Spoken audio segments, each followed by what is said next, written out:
Well, we meet again another Sunday, wrapping up the weekend, going into a new week. It's episode 139. We are here live in living color. Uncensored Minds Reloaded. What's up, gang? I see everybody is checking in the chat. So good to see you. There has been some hot and unruly weather all up and down the coast. So I hope that everyone has been staying cool and staying dry and safe as usual. Hope that the weekends have been great. Everybody is doing good. Got a chance to get out and do something fun. Spend some time with some family or some loved ones, whatever your choice of activity was this weekend. I hope that everyone had a dope ass weekend, but we are here ready to get this popping off. Make sure you say something in the chat if you are just joining us. Welcome. Make sure to share the video if you haven't done so already. Also, tap the like button. We need that. It sends the algorithms up into the universe. Also, if you are not receiving the notifications, make sure to tap the bell notification as well. You will get all of the, notifications that we're going live, notifications that is member content happening, all that good stuff. So make sure you are tapped in and locked in with your favorite crew. We are here. I see everybody in the chat. Let's do a little quick roll call. I see Cheryl, Juanita, Diana, Loretta, Tara, Cynthia. What is going on, ladies? I see all the ladies in the chat. S gang, what's up? You know it's the erotic zone tonight. I got some shit going on for you guys tonight. So make sure you got your water or your wine. You know how I always say, and make sure that you guys are ready for an amazing show tonight. We had some major things going on this weekend. The UN family is just, getting bigger and better. So, I just hope you guys are ready for all that we have coming forward. Mr. Nell, is you anywhere to be found, sir? It was pop. Mr. Make It Make Sense. What's What's pop? poppin'? What's good? What's good? What's going on to everybody out there? Hopefully, y'all had a wonderful, amazing weekend. Actually, week. What I mean, the week is coming to a close today. With this being the end of the weekend, beginning of the week. So hopefully, everybody had a beautiful, amazing, safe week and weekend. I know this was what they call it, the holiday week. We had the holiday that started us off, and then we transitioned to a beautiful day yesterday, which happened to be my birthday. So I turned Right. a year older, flipped the page a little bit. So that's always amazing and exciting to do. Also, we premiered Make It Make Sense. It was a dope show. Hopefully everybody had an opportunity to catch it. And if you haven't, go out there and subscribe to the YouTube channel if you already haven't. And even if you watch it again. Let's get these numbers up and out of here. We got another exciting part two, not part two, but another episode two coming up real soon that has been shot and is in post production. So that will be coming to you guys real soon. So thank you for everybody's support yesterday. I got so many texts, so many calls, so many everything with such positive reviews, not only for myself but also for KeKe. And shout outs to everybody supporting Make It Make Sense. We're gonna make it make sense tonight as well. So Yes. as you can see, I'm campaigning tonight. As you can see, right below it is my full government name. Not because y'all don't know who it is, but that's my what is that called? My Cash App handle. If anybody wants to be gracious and say, "Hey, Nell, happy birthday," I left it there for everyone to partake and say, "Hey, happy birthday to Darnell." So, Yes. Make sure y'all send them cash apps, y'all. I'm broke over there. I'm a poor guy over there. Yeah, right. Yeah, right. But I was getting ready to say no. And once you get it, let me hold some. I got you. Let me hold some. But I do want to say I would be remiss if I did not say happy 27th birthday to my kid. His birthday is today. So just want to send some love Big out to cancer. my young king. Big Yeah. cancer. Cancer is Yeah. definitely in the building Yes. for a couple of more days. You know what I mean? So we definitely going to make our noise and do what we got to do over here. So shout out Yeah, to. then y'all going to scoot out the way for the Leos to Oh, make their way. that's what's happening. That's what's next. The Leo. That's what's next. The Leos is up Fine. next. Well, Cancers, Yes. we got this opportunity. Let's make as much noise as we possibly can and turn up until the Leos take over. And shout out to all the Leos out there. Y'all time is coming soon. All right. So without further ado, let's jump right into the icebreaker question of the day, right? And it goes a little something like this: what is Thread? Do we need another social media app? And what is your favorite social media platform? Ish, you want to tell us what Thread? Mhm.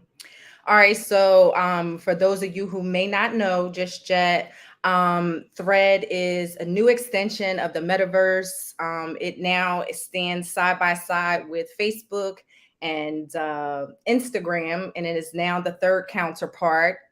It is very similar to Twitter, and it is just a format, where people are able to express themselves in bits and pieces by writing, thoughts and things like that. And it is, again, it is very similar to Twitter. So if you were on Twitter, it's sort of like that without all of the bots and all of the freak shit that was popping off on Twitter.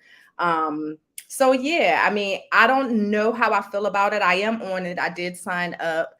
I've been scoping out the place for a minute. It's cool. It's cool. I don't know if it'll be my favorite. But I definitely did hop on and see what all the hype was about. What about you, Nell? Did you get on it?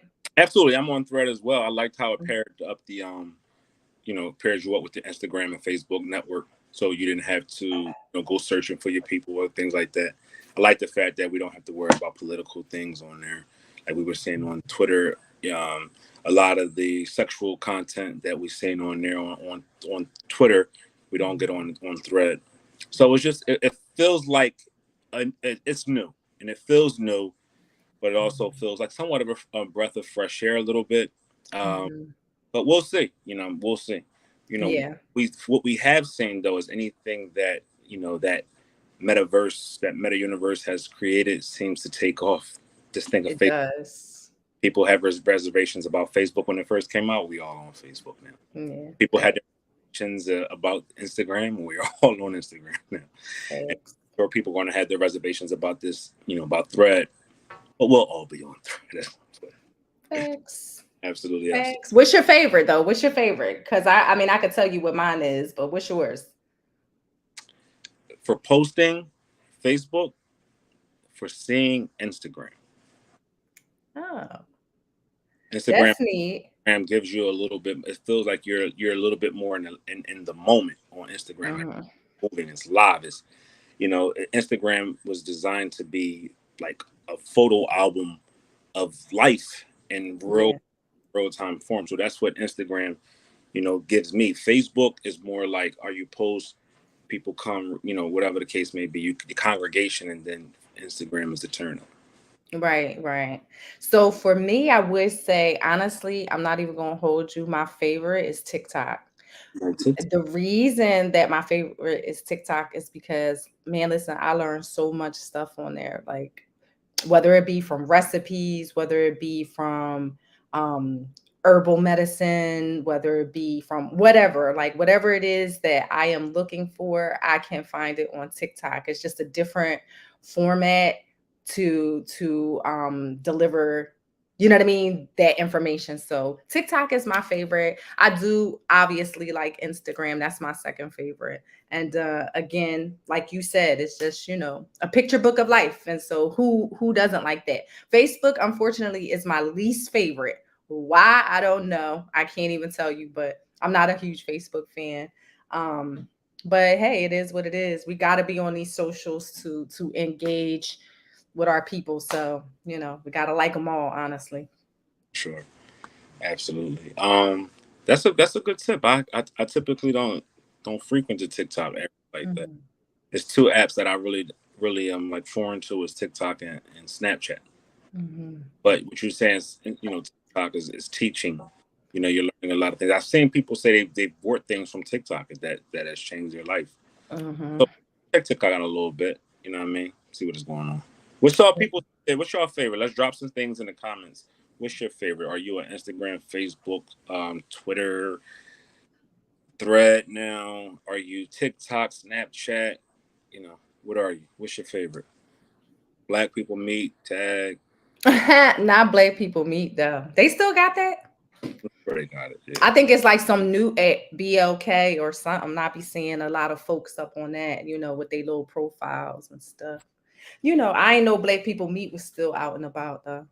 Little dating apps, they still going strong. I know They some. still going strong. Hey, listen, people got to get out here and find what they want. Sure, some of the people in the comments is on there. So Tara said, I like Instagram and TikTok. Um, Angela said TikToks became one of my favorites, but Snapchat is my favorite at the moment. Loretta said Facebook. Pornhub does. I can't. I can't. Yeah, Pornhub, that counts. that counts. So as we Pornhub on out of here, I'm going to go right into our entertainment quick. Do you love me, KeKe? Do you love me? You know who's in that song? Drake. Drizzy. And now KeKe Wyatt, KeKe Shepherd. What's her name? KeKe. KeKe Shepherd. You know what? Not you done took it back to the Apollo. Not KeKe Shepherd sauntering across the stage. Cut it out. KeKe Palmer.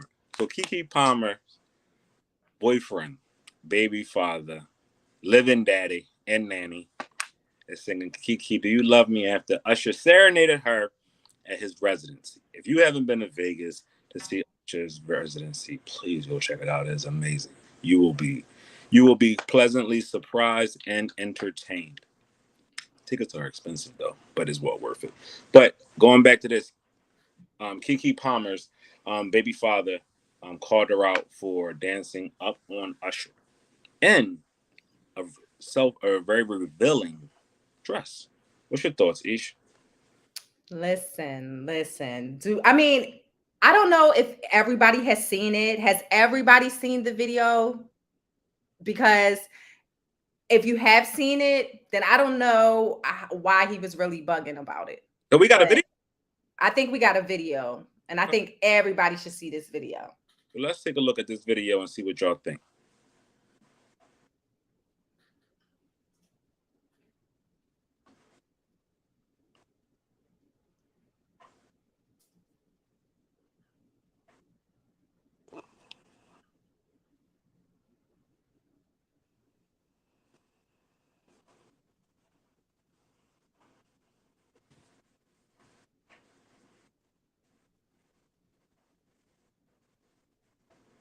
Now, looking at this video, Ish, right? As we see KeKe turning around, sashaying, doing her little 1-2, do you think this is disrespectful?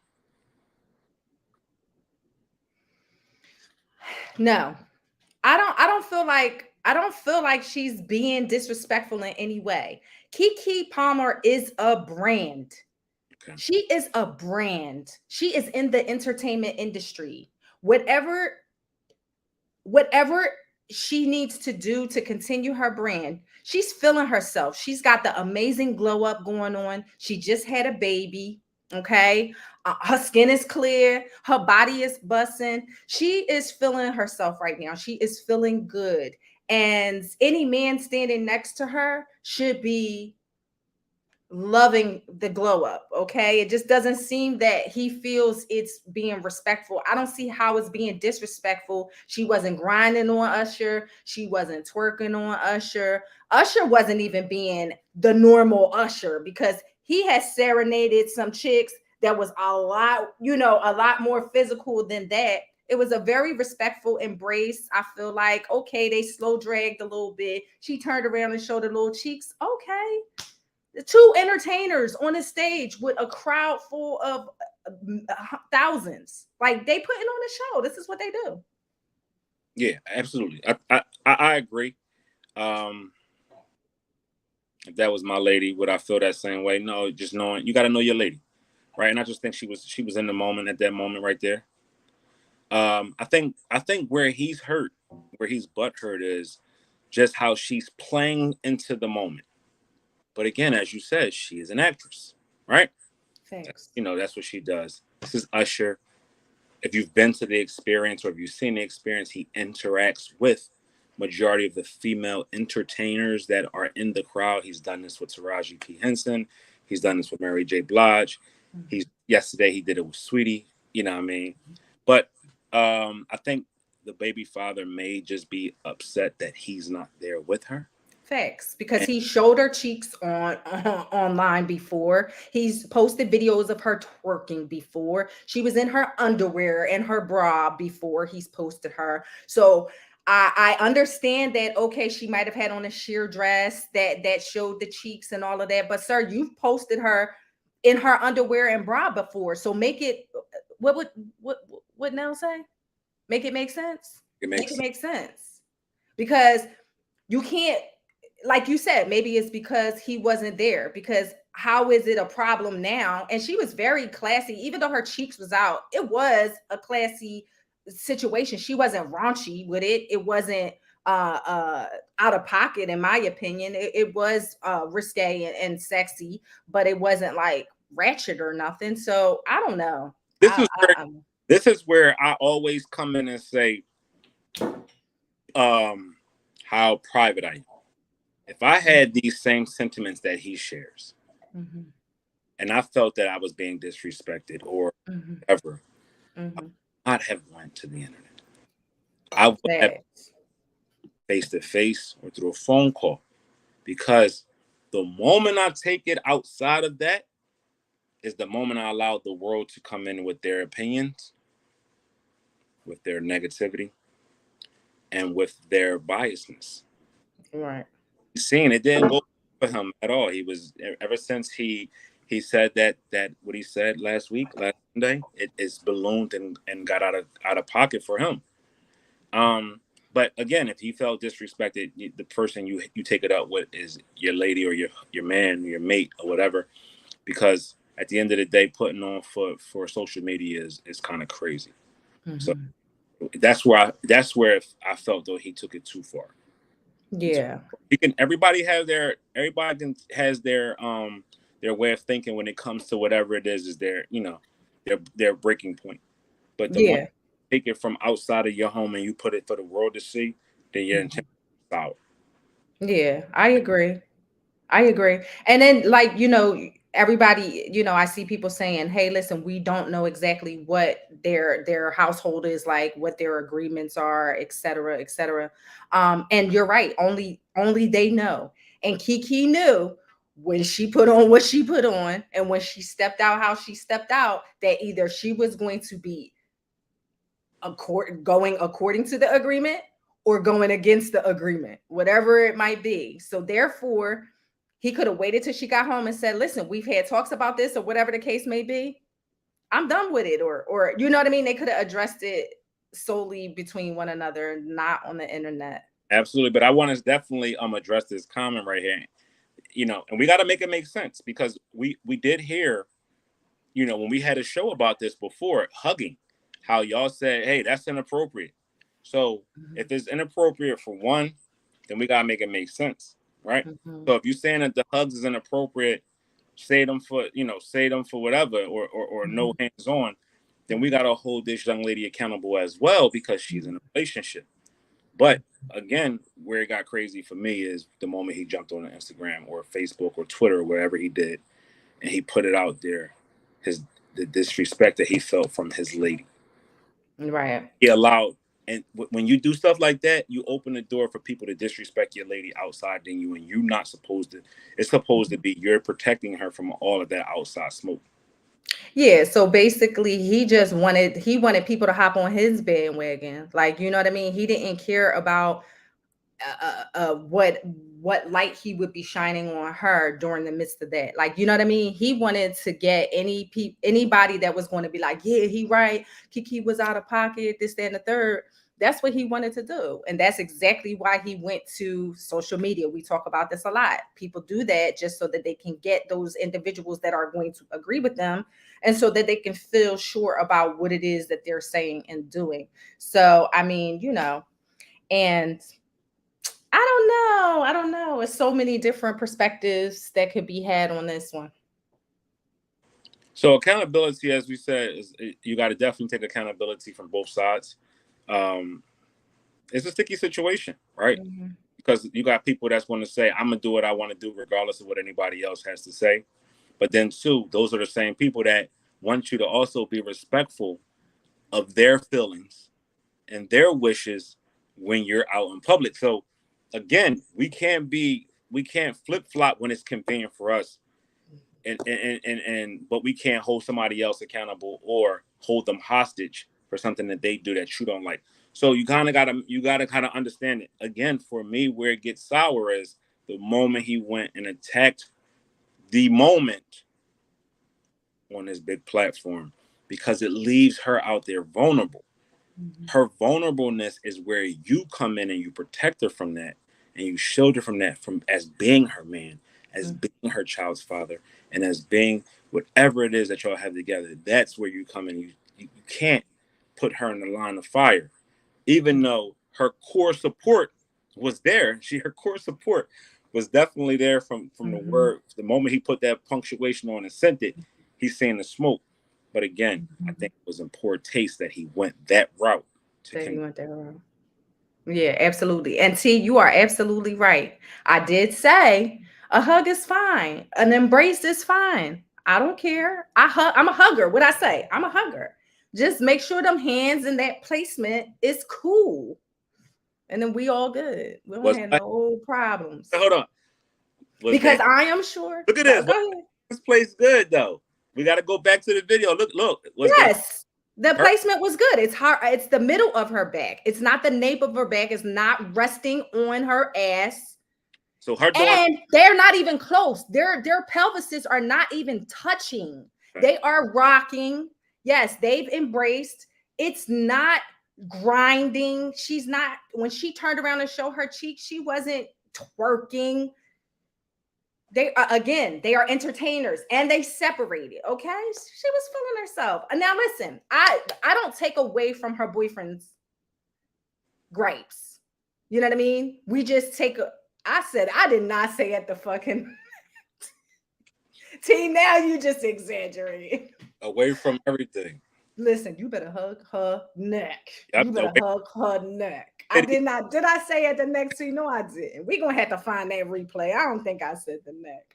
But I don't take away from his gripes. Like I get it, but we're not talking about just everyday people like you and I. You know, we're talking about two entertainers on the stage entertaining. Period. One thing I And do that's what it should say have in been. the whole thing is the person that was the most mature in this situation was the person that was personally attacked, KeKe Palmer. One thing Yes. that she has done throughout the whole process is she kept her mouth shut. Her home, she's dealing with that privately. She didn't come out afterwards and share texts and DMs and things that we see now, people sharing a whole bunch of information, and she didn't go on this tirade of him being a no good guy and whatever. She's been very, very quiet. She got shirts for sale too. She capitalizing off of it. Thank you, sir. But what that is going to do is add money to their household. So Right. it's still a good play on her part. Yeah. But I love the Facts. she didn't go the route of a scorned woman and take her to the streets and air out a whole bunch of dirty laundry or whatever the case may be. She held her head up high. She continued to keep her dignity. She's shining bright, and she's moving in silence, which shows her maturity in a world full of people who want to get back the moment that it goes on. So, shout out to KeKe Palmer for the glow up. Shout out for her for being who she is, a positive black woman. Got to make sure we say that. And Mr. Dalton Jackson, get your life together. So. He learned it from me. He's a young guy. Mm-hmm. He's from Philly. We got to teach our Philly guys a little something, man. Mm-hmm. You know what I mean? Watch Uncensored Minds, my brother, and we'll get you right back together, Art. Thanks. My boy, my guy, actor Jonah Hill. We know him from a number of different movies. Wolf on Wall Street comes to mind when you think of Jonah Hill. The joint with him and Eddie Murphy that just was out there with what's her name? Nunu. Lauren London. Or London. They got a movie together that's their latest movie together. Jonah Hill wants peace and gives boundaries to avoid cheating. Now, his ex-girlfriend, right? They're no longer together. went on a tirade. So she actually did the opposite of what KeKe has done, and we just gave her kudos. They broke up, and she said, "You know what? In order for me to find peace, I gotta be toxic." What she did was she showed um, some text messages that her and Jonah Hill shared together while they were in a relationship. And I guess she was trying it because the text messages that was sent weren't bad text messages at all. Enlighten At us all. a little, Ish. Yeah, so I mean, basically, she feels that by sharing these text messages that she considers misogynistic and controlling, uh, is going to, by sharing these, is going to help her heal, right? But instead, it actually shows Jonah's maturity, in my opinion. In the whole situation, because it basically says, hey, listen, I support you in everything that you do, however you want to live your life, whatever you might want to wear, if you want to have male friends, all of that. But here's what I need, right? Here And are my and boundaries. let's talk about his boundaries for a minute, right? Because he clearly lists them. Something that we hear all the time as men that we don't put out there, right? We're not communicative enough to the point where the other party would understand exactly what we want and where we're coming from. But Jonah was right on. Mhm. He said, plain and simple, if you need surfing with men, boundaryless, inappropriate friendships with men, posting pictures of yourself in bathing suits, to post sexual pictures, friendships with women who are in an unstable place or from wild and recent past beyond getting lunch or coffee or something respectful, I'm cool. I am not the right person for you. If these things bring you to a place of happiness, I support it. And there will be no hard feelings. These are my boundaries for a romantic partnership.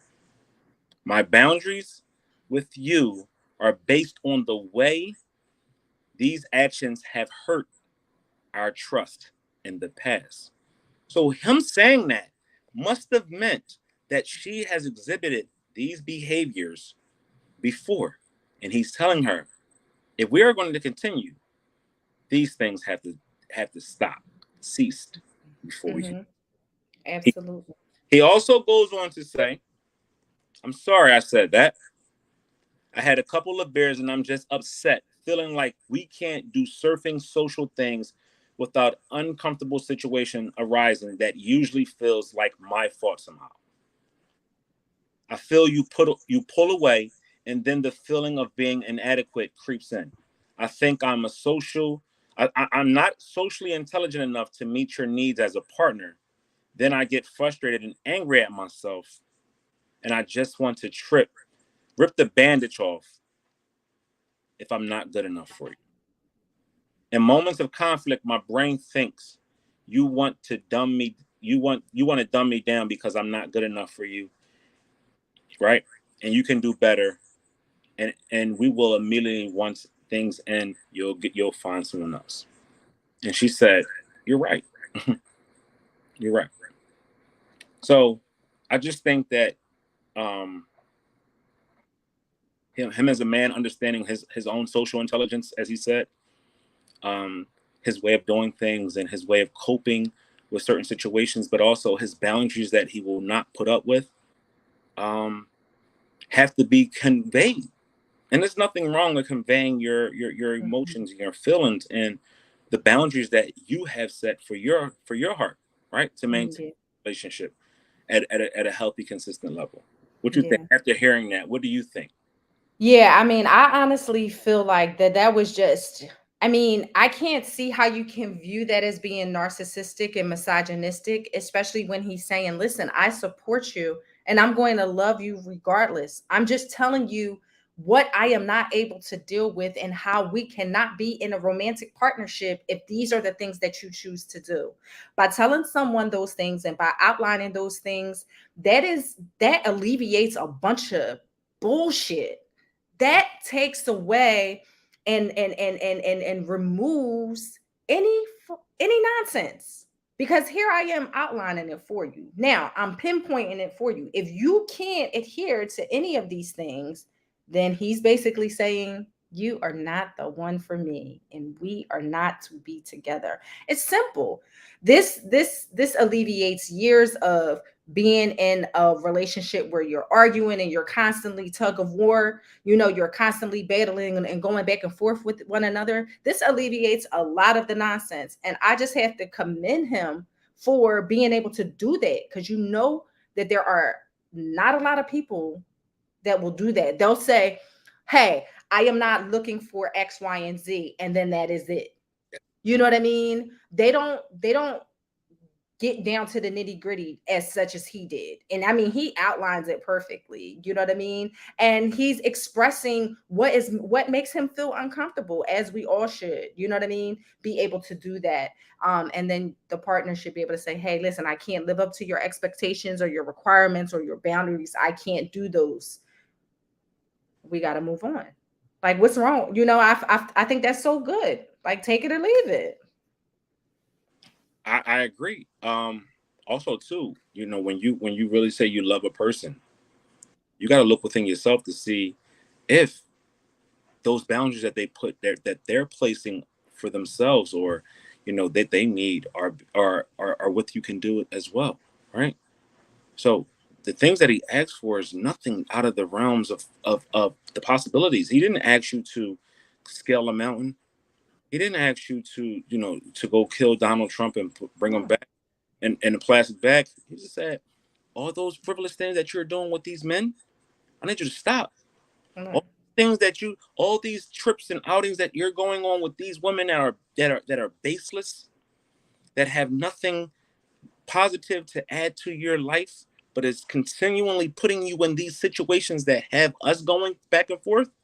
Mm-hmm.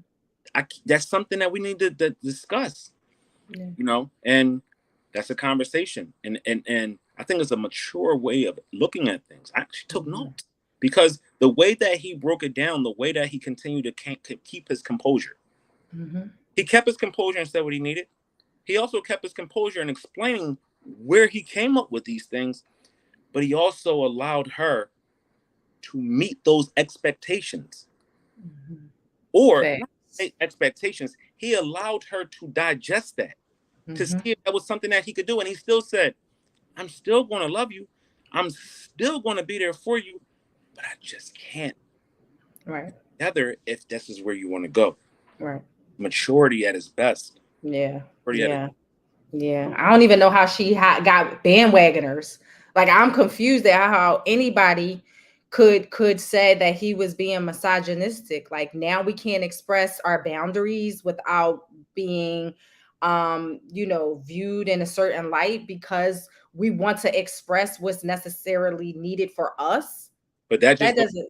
that just goes back to some of the things that has been talked about by the men on the panel about demasculating men, right? The moment that we come on here, I mean, that we come and say anything that will ruffle feathers, is almost like, oh, we're being sassy, or we're being misogynistic, or we're being what's the other one that they like to use, narcissistic. Narcissistic. But all those things, we're labeled all those things when we share our thoughts and ideas for something that will ultimately add value to our lives the same way add value to your life as well. Right. It just seems to be heartbreaking when you get to these impasses, or you see these things happening where we can't work these issues out. The first thing to do is run and then blast the person on social media so you can feel better about yourself. Yeah, because I don't even see what's her purpose of doing that. He wasn't rude. He wasn't disrespectful. He wasn't saying, "Yo," like, you know what I mean. You have male friends. I don't want you to be have it. Like, it was none of that. So her sharing it just, I don't know. I Yeah, don't know what I just purpose don't of it. understand. I have a hard time understanding the need. Like, please, somebody help me. And I'm taking this to the comment section also, to Ish. and to anyone throughout the course of the night to be able to help me understand this. I don't understand the need for people to go on to social sites and blast people. Mm-hmm. Mm-hmm. I don't understand for the life of me, I don't understand where where it's okay for us to air dirty laundry. I don't understand where we have to get off post by demeaning someone else's character or putting someone else down, or for entertainment purposes or for like purposes only, because all it is for a fucking like. Why we have to use somebody else to get our post off? Why? So can somebody help me to understand it? Well, I think for some people, I think the easiest way to kind of wrap your mind around it sometimes is for some people, it is their form of therapy, right? Now, we might not understand that concept. Just like she said, she feels like a part of her healing process is to share this with others, so that way they are able to see what torment she faced. And this was a part of her healing process. So I think for some people, oddly enough, it's a therapeutic thing to share, to whether it be negative, whether it be a yearning, whether it be a positive thing, whatever it might be. People find the need to gravitate to social media for their own reasons that we might not necessarily understand. But what people, I Go ahead. I'm sorry for cutting you off. That's okay. But people don't understand about that when they take on those that energy. What if someone else is behind the scenes looking like, damn, I like that. I'm interested in her. I'm interested in him. And now that they single or now that they free or whatever, I'm gonna make my move. But then they see all this wild shit that's being posted and they pull back like, I don't want no part of that. Because if that's happening here, it's gonna happen some way with us. Right. Right? But We understand that we're auditioning at all. We are. This is a dog and pony show for real. Right. This is a dog. So we're putting on a act or a show for people, and either they're going to buy the tickets or they're not. And testing ourselves in these bad lights when we go out here and we do all these frivolous things that will demean somebody else's character, but also it puts the onus on us to like, all right, cool, you went through that. I got it. You got it. You understand. You've moved past it because you're free from that. Why do you keep needing to go back to that? Why do you feel like the need to be? You think it's strength in that negative perspective that you putting out there? I don't get it. Right. Go to the comments. I hear what the comments say, Ish. Why you say that? No, I just was going to basically just kind of piggyback off of that and just basically say, like, when people are doing it, they don't see the other side of it. They just get the feeling of release at the time that they are expressing themselves online. They don't think about the what ifs. They don't think about the who's looking and who's watching, who might like them, who might be getting the negative vibes from what it is that they're posting. Like, they don't think about that. It's just a form of release for them at that point in time. You know what I mean? And the repercussions that come on the other side of it, they ain't really thinking about that shit. Like, So we did implore the audience to chime in. So Angela, Nell, you taking it as bashing, but for them it's just getting it off your chest. All right. So y'all mean to tell me, by trying to put somebody out there or put your business out there to the world who has no stake in the game, none whatsoever, though the world that we're putting it to had nothing to do with the relationship, partnership, or whatever that y'all shared. So why do you run to them to get it off your chest? If you walked away from that and you cleared yourself from that situation, aren't you, or is it now off your chest? Why Do we need to go and tell the peanut gallery of the inadequacies of a relationship that we were in as well? The denominator in those equations has us in it as well. So do you understand where I'm coming from? It's like, all right, cool. We're getting it off our chest. Thank you for the comment, Angela. We're getting it off our chest, but we're still a common denominator in those problems. So hence, if the problems keep arising on your pages, because you keep posting these after every interaction with somebody or every instance with a relationship or whatever, now people going to sit back and look like, damn, you was just in 5 joints this past year. Is it them? Or is it you? Or is it you? Now they like, I'm going to stay clear. I once probably was like, I was going to jump in or whatever. Or how can I believe this person now? Because every time they got something, they in something, then they get out of something, they gotta put it out there. That's where I'm trying to get it. Like, I'm trying to understand the mythology out of it, like the whole ideology of why needing to get off of our chest to the world who don't care. Yeah, but that's the thing too now. Like it could very well be to the world who don't care, right? But to them, there is somebody on the other end of those keystrokes that care.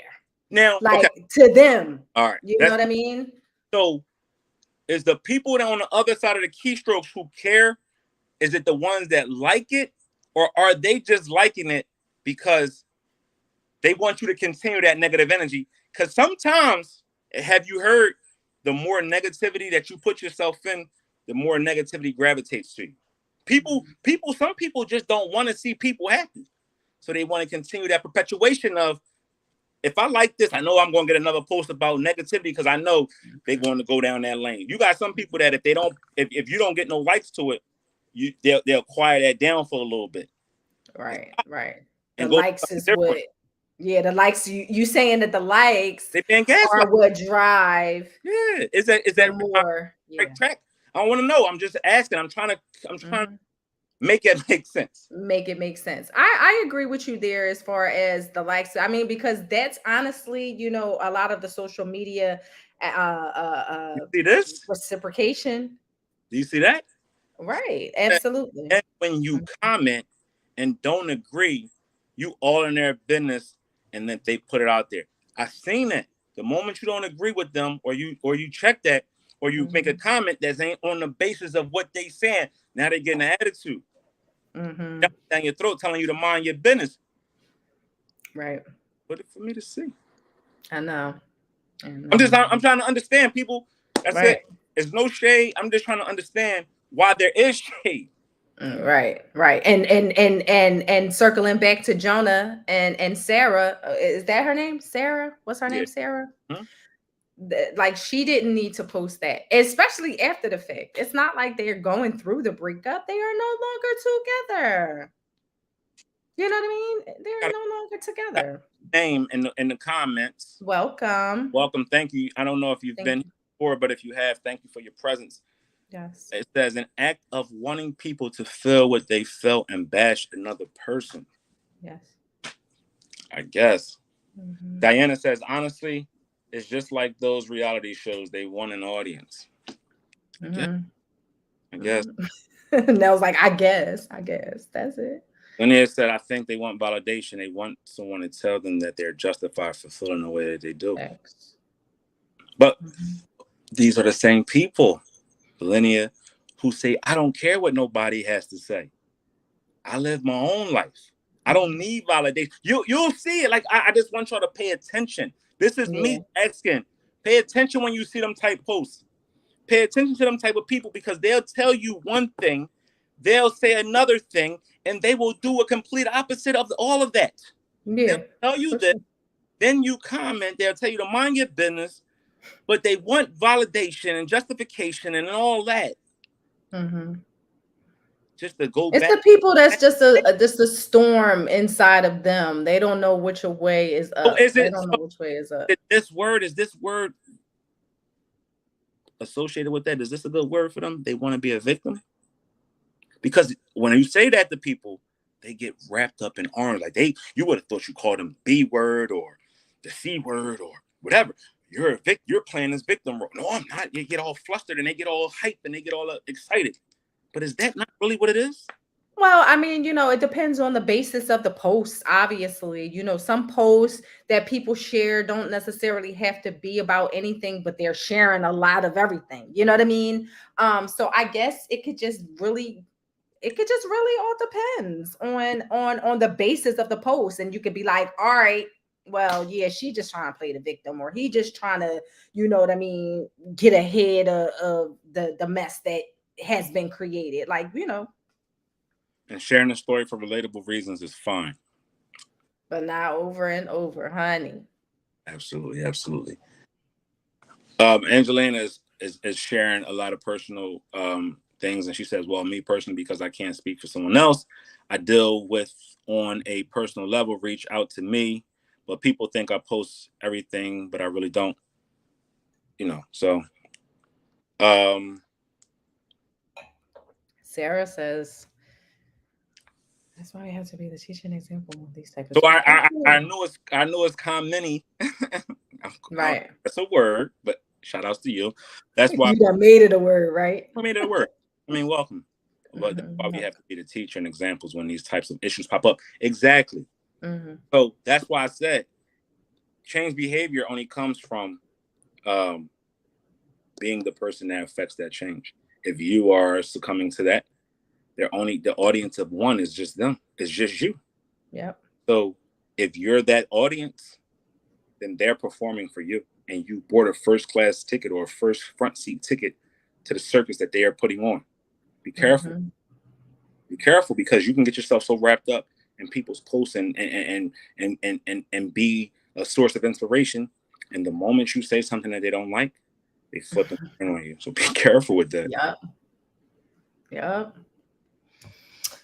Oh yeah. Thank you again for all your comments on that topic. We definitely appreciate it. We're gonna run right over to Pornhub with this next one right there. T's favorite social media sites. So Adam 22, who is one of those podcasters. You came on for the T said, "Wait, I heard Pornhub. I heard Pornhub. Let me hop on. I heard Pornhub. You better fucking believe it. This your app. This your lane right there. Yeah, this your lane." Adam 22 let his wife smash a BBC. Not me, but she let him smash a BBC.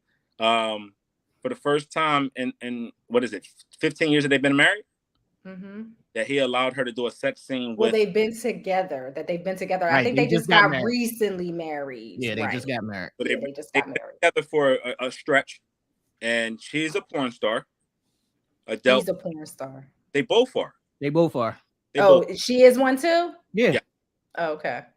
She was doing scenes with what's up, y'all? Females. Now she allowed him to do a scene with a black male who has pause.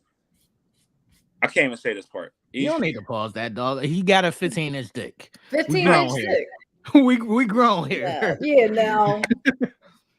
Look, you said we grown here, man. By the way, she said that she was in pain for 3 to 4 days after having sex with that 15-inch dick. All right, who got beef? Whoa. Who got beef with the situation? I mean, listen, he definitely, there's probably a lot of things that he took into consideration when they sat down and they discussed this move that was financial, right? Business elevation. All right, so let me let the people know, Ish. So this is normally what they do, right? So they got a podcast where they interview sometimes it's regular chicks, sometimes it's other porn star females, and then they do the interview with them, and then they might go out, have a couple drinks, however it may be, and then they normally shoot content. Mm-hmm. So this is their normal everyday, occurrence, but it's normally, a threesome with him, her, and another chick. So there's never been an occasion where he's had a threesome with her and there's been another dude, or there's never been an occasion where he just got some content of her fucking another guy. So this is the first instance where, after I think he said she allowed some, they been up to like 100 threesomes by now. Mm-hmm.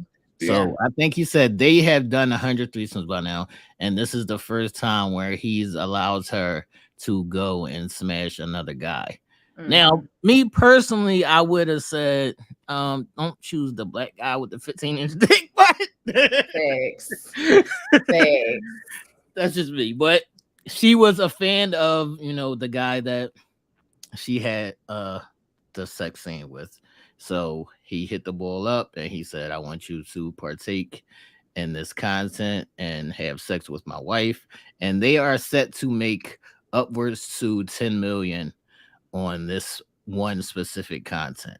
Mm-hmm. So let us know in the chat if y'all have any issues with this arrangement. No, bring your ass back on the screen because I need to ask you. No. Hey there. If you're Adam, are you partaking? And what? And let your wife smash somebody else. Oh man, I'm gonna work for my 10 million. Fuck all that. That's my lady. That's my wife. That's my queen. I'm not. No amount of money in the world would allow me to pimp my woman out. I cannot do it. I will not. Angelia, it's Adam 22. I don't know his wife's name. Her name is Adam 22 from No Jumper. He has a podcast. Jumper. Yeah, I forget his wife's name. Right. The girl that got smashed by a 15-inch dick. but just look up Adam 22 lets his wife smash a BBC. and it'll come up. All kinds of things will come up.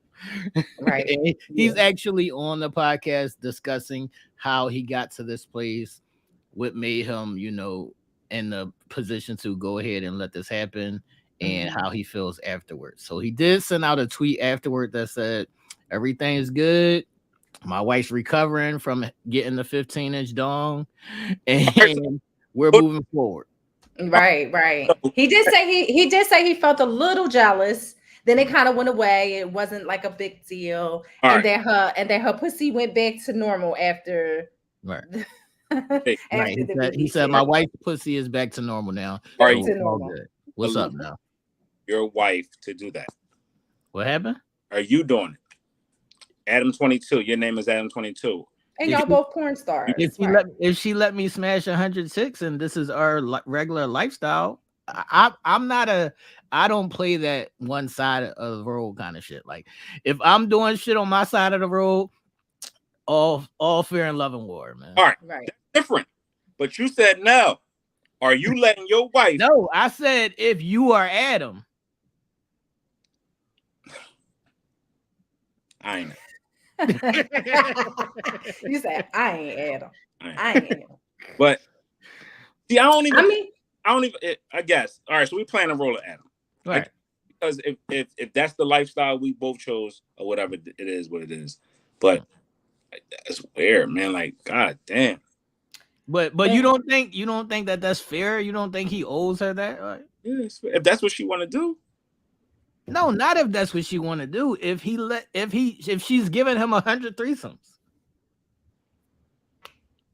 bro. What's up? But that's what I'm saying. She has to want to do that. I can't her that. I can't come to her with this proposition and be like, look, you can't threesomes with 100 women. No, it's not his proposition to her. It's something that she's always wanted to do, but he was never on board. Right. He was never on board. He was being selfish. Right. Mm-hmm. And here's what her name is Lena, by the way. Okay. I would love to ask Lena, how is it like I can't fathom having 15 inches and then going back to say 7 or 8. I just can't. So that would be like my first question to her. So what if the 15 inches was painful, Aisha, and you enjoyed the 7, whatever number you said, 6 or 7? Well, yeah, I mean, obviously, yeah, but honestly, she wants to do it again. So even with it being painful, she said it took her 4 days in order Right. for it to not hurt. And Right. she wants to do it again. Like they're considering a threesome with All right. So Adam, him, and her. So she wants that dick again. That's what I'm saying. Like, Yeah, she felt as she's going on these public tours and things like that, and she's saying she loved it. She said it hurt for a yeah. couple days, but she would not mind doing it again. right. So what I want to say is that the majority of the like porn star women I've heard say that they'll take, you know, the huge cock, but they don't want that every day. They don't want that like in a relationship kind of, you know, base. Right, right. Well, yeah, I get that, but I'm just saying. So if you have a man that has a 15-inch dick and that's your man, you're taking that shit every day, like a G. No, I don't think no woman wants to take that every day in a relationship. 15 is a John. Like, come on, Aisha, you ain't taking 15. Yeah, I mean, So he just never going to not have no significant other because his dick is just too big. a lot of times that is the case. Well, listen, okay. She's on board for the 15, y'all. Isha's on board for the 15. Is anybody else in the chat? I'm just saying. Anybody else in the chat on board for the 15?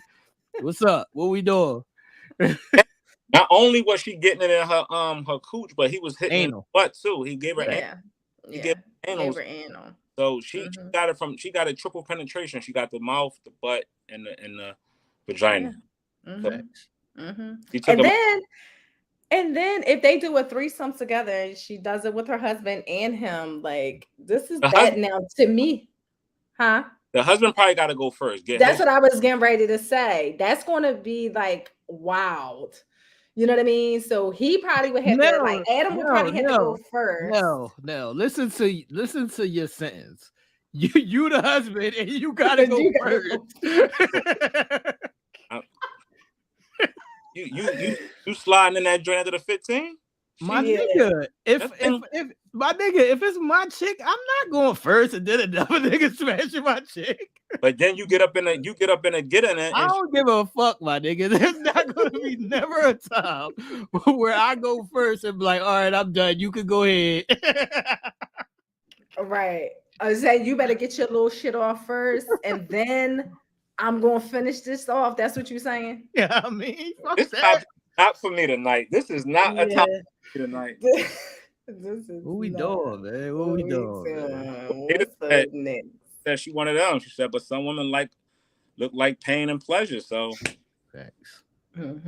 15 in a booty hole. Yeah, man. Some women is with the shits, man. Yeah, but I think for her to be able to endure that like had to be there. She was already crushing on him, so that's already That's the thing. She's always had a crush on this dude. She always had a crush on him, so he probably made her pussy wet. Like, you know what I mean? It's probably a vibe already. Isn't that a thing with women that y'all can stretch out? Yeah, absolutely. She said she didn't feel like her pussy was stretching though. That's why she felt like she was hurting. But yeah, it's able to take that. We bust babies out. the vagina is so even if it's in the ass now, if she's used to getting anal, she good. Like after it's gonna be painful, like those first couple strokes or whatever, and then she gonna be like she was calling them little nigga. Like like 5 minutes in, she was calling them little niggas. I mean, you figure babies' heads is wide circumference, little 15 inches. They ain't that bad after a while. Energy. But Adam 22 got to realize they say once you go black, you don't go back. So my man, don't get lost. And that was our entertainment quick spin. People, thank y'all for joining in on our entertainment quick spin. As we transition to this next topic, this is something that the three of us here, have to reinforce as we go into this topic here because we are from this area. Literally, it's 2 blocks from where me and T grew up, and a few blocks from where Ish grew up as well. Southwest Philadelphia, Southwest Philly's mass shooting was an unspeakable, unthinkable act that took the lives of 8 people, 5 adults and 3 children. And before we jump into this topic, we want to make sure that we give it the proper respect that it's due, and for all of the victims that were, want to make sure that we send our condolences to the family, and also a prayer for the streets, because it is insane out here in this world. But the shooter, the mass shooter, as they want to call it, as they want to call him, happened to be a transgender male, who we still don't know what the reasons behind it was. But as they continue to interrogate and question, that those stories have come out even more. We do have a few funerals planned this up and coming week for some of the victims. So again, our condolences go out to the family and friends of all of those that lost their life in this tragic event down in Philadelphia, Southwest neighborhood to be exact. Mm-hmm. Facts. I want to say I have seen this craziness. Like just driving around Southwest, I seen a tranny boy like a couple times, and I'm gonna show y'all the picture if it ever comes up, if the Wi-Fi, works with me. Be ugly. Yeah, he's a little strange looking. He definitely looked odd. His family said that, that he was having, well, not family, but people close to him said that he was having a few days before, he was displaying like really erratic behavior. He was posting a lot of things on social media about, just neighborhood policing that he was apparently doing on his own. He actually was posting about the Second Amendment, which we all know is the right to bear arms. He was having a lot to do with that. A lot of political individuals he was, reposting and quoting and things of that nature. And what is significant about his situation is that AR-15 that he had, along with the other guns, were ghost guns, which is a big problem in the city of Philadelphia, where people are going online and buying these untraceable guns, that you can either put together yourselves. There are YouTube videos, etc. It comes in pieces. It comes in a box of pieces. You put these guns together. They have no, they're obliterated. Period. Like there is no trace to these guns. So the captain made a statement that the guns that were used were in fact ghost guns. And so, yeah, he definitely looks a little off. And its name is his name is called Kim Bradley Cracker. What a name. What a name. But the way Nell said it, I mean, even outside of it being their name, but just Nell putting his little spin on it. Now, we're not going to play with this topic right here because so many people Mm-hmm.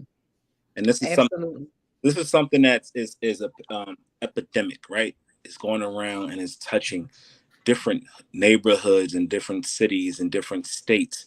We've far too often we said, and I've even uttered these words: "You ain't gonna see that shit in the hood. You don't hear mass shootings in the hood." And right in my own neighborhood, somewhere I call home, Southwest Philadelphia, where I grew up, few blocks from where my mother actually lives to this day. My little brother, I got my little brother. He lives right at the middle of the block of that block that it happened on. He could have been outside. Him and his mother could have been outside. She could have been going to the mailbox.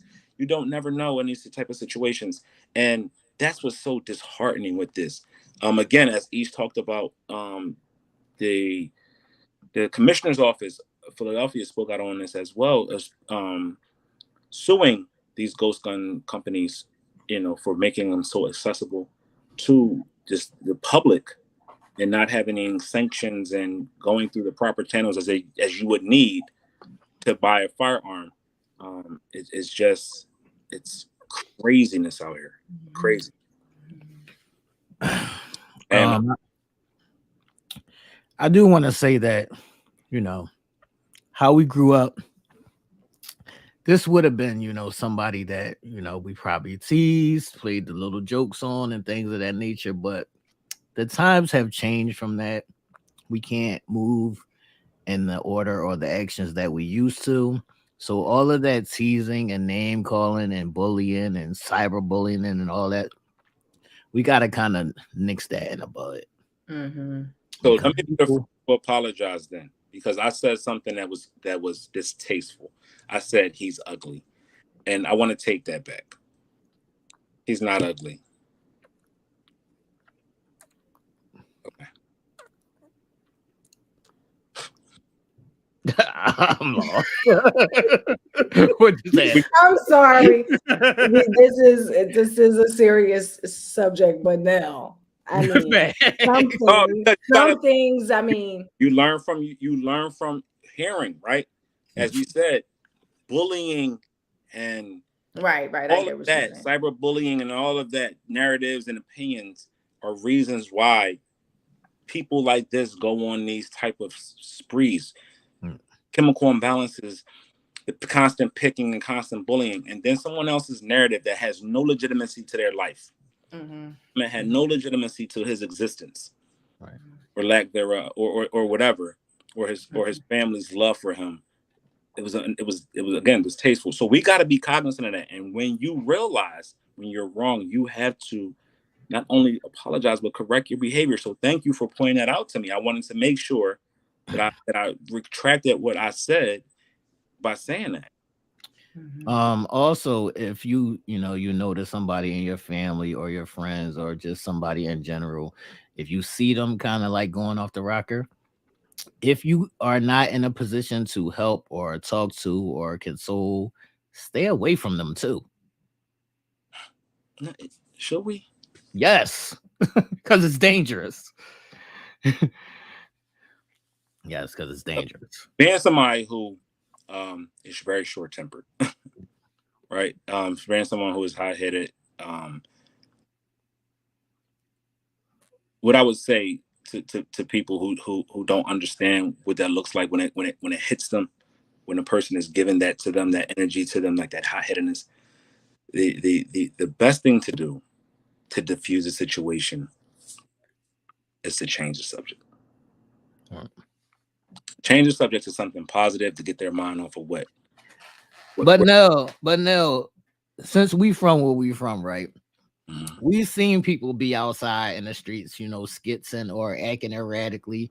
And we know certain people that will egg that on, that will continue to agitate, that will, instigate it to be a bigger problem than what it was instead of, clearing out. How many times have we seen it ourselves? Right. Seen it ourselves. We got friends that probably, we were just talking about this Thursday, not to put anybody's name out there. We have close friends that would probably egg on the situation.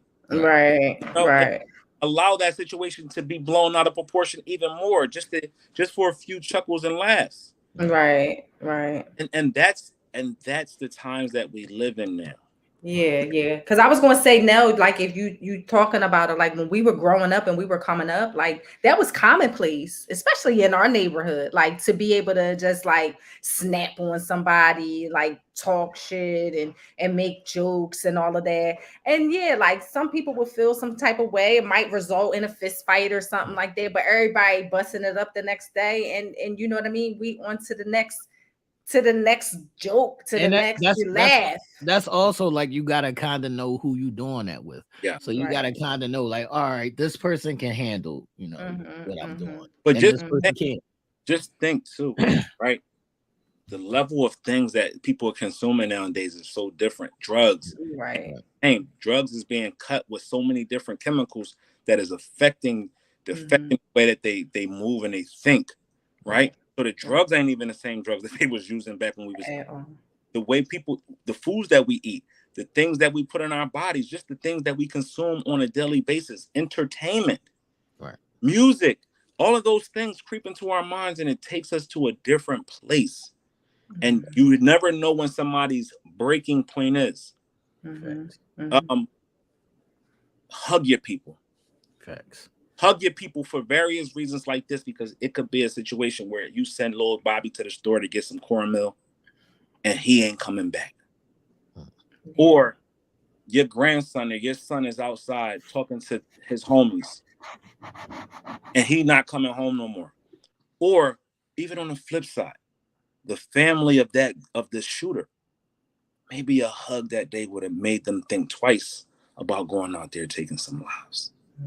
That warm embrace, but it said, "Damn, somebody love me. I'm chill. I'm gonna chill out." I also want to reiterate that just being outside ain't really safe how it used to be. At all.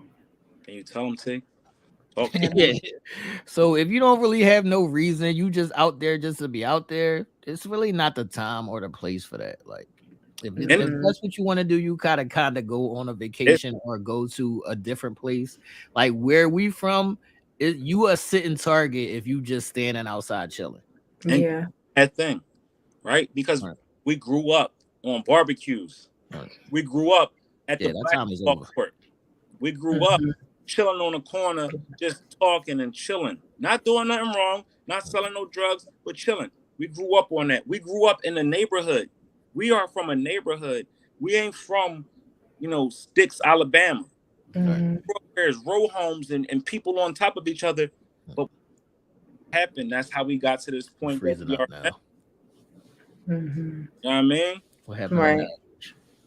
I don't know. He popped up. He back on. You see Oh, me? all right. Hear me? Yeah, Um, yeah. I do want to say rest in peace to the people that were lost, Absolutely. and send some prayers up for the people that are still fighting for their life. Mm. And this guy, he did all of this rampage shooting, and then when the cops came, he just basically was like, "All right, Yeah, but y'all got me," Mhm. Y'all and got it was no hassle with the cops, me. and they just arrested him, and we'll see how this plays out as far as if he pleads insanity and X, Y, and Z. But Mhm. the main focus is to be careful, people, and stop just teasing people. Like we tease each other because we're friends, and there's a level of trust there. But Mhm. don't just tease people that you don't know and you don't have that level of trust. Like it's not good Right. either way, but at least in your friend circle, you know, certain things Mhm. get a little past. Mhm. What's up, man? What we doing? Yeah. That's sad. before we move on, again, let's put some prayers out there for Laura. Laura Robinson, one of our top fans, been here for a minute. We appreciate her comments every week. Her niece's father, right, as she said, was due to walk her down the aisle at her wedding today, and was a victim of that shooting, Mm. which is crazy. Another one of our homies, Rafiq, his son was caught in a crossfire, and he's fighting for his life in a hospital as well.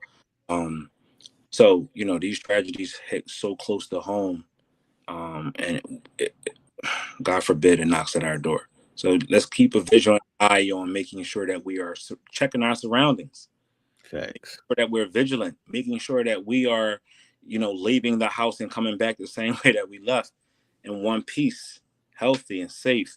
I mean, making sure that we are telling our loved ones that we love them, and not just saying that, but showing them as well. So you don't have any regrets, which we're still going to have, but you at least said I love you, and that wasn't the last time, being the last time you speak to them. And then also talk to your kids, your Right. grandkids, your nieces, your nephews, the little brothers and sisters, and let them know, what, slow down on the teasing, Right. slow down on all that, slow down on the bullying, slow down on all that. What I mean? Be the peacemaker instead of the hellraiser. Facts. I do want to tell the people, make sure y'all have liked and shared the video. We will be Uncensored Minds. We will be moving as one unit soon, so we will be recording in the same place. People is coming soon. It's gonna be a threesome. So I know y'all are excited. we will be recording soon Under in the one same roof. place, so make sure y'all have locked in, got y'all memberships. There will be exclusive content dropping tomorrow, and hit the live bell notification. Absolutely. Thank y'all again for always supporting and rocking with Uncensored Minds as we continue to keep chugging along and reloading the clips. Now, I mean, you're going to start to see a lot of exciting new things that we talked about coming to fruition. So, thank you, thank you, thank you, thank you. As we jump right to our next topic, checking the boxes. Wait a minute. Wait a minute. Wow. Wait a minute. All right, I'm gonna tell y'all how this all came about. No, change the banner at the bottom. I'm gonna tell y'all how this all came about, right? So normally I try to stay off Facebook because I find myself getting entangled into these drastic debates about whatever it may be. So the post simply says something like, ladies, don't, don't stray too far because there's always somebody better. Like there's always a better man than the man that you had, whatever. And it just fucking bothered me to the core because it was like, no, there's not always somebody better. Mm-hmm. And then it came about on this checking boxes thing because the conversation went from is there always somebody better to what are your actual boxes and what boxes do you require? Mm-hmm. And I was simply saying that everybody doesn't check, all the boxes or whatever your personal boxes may be.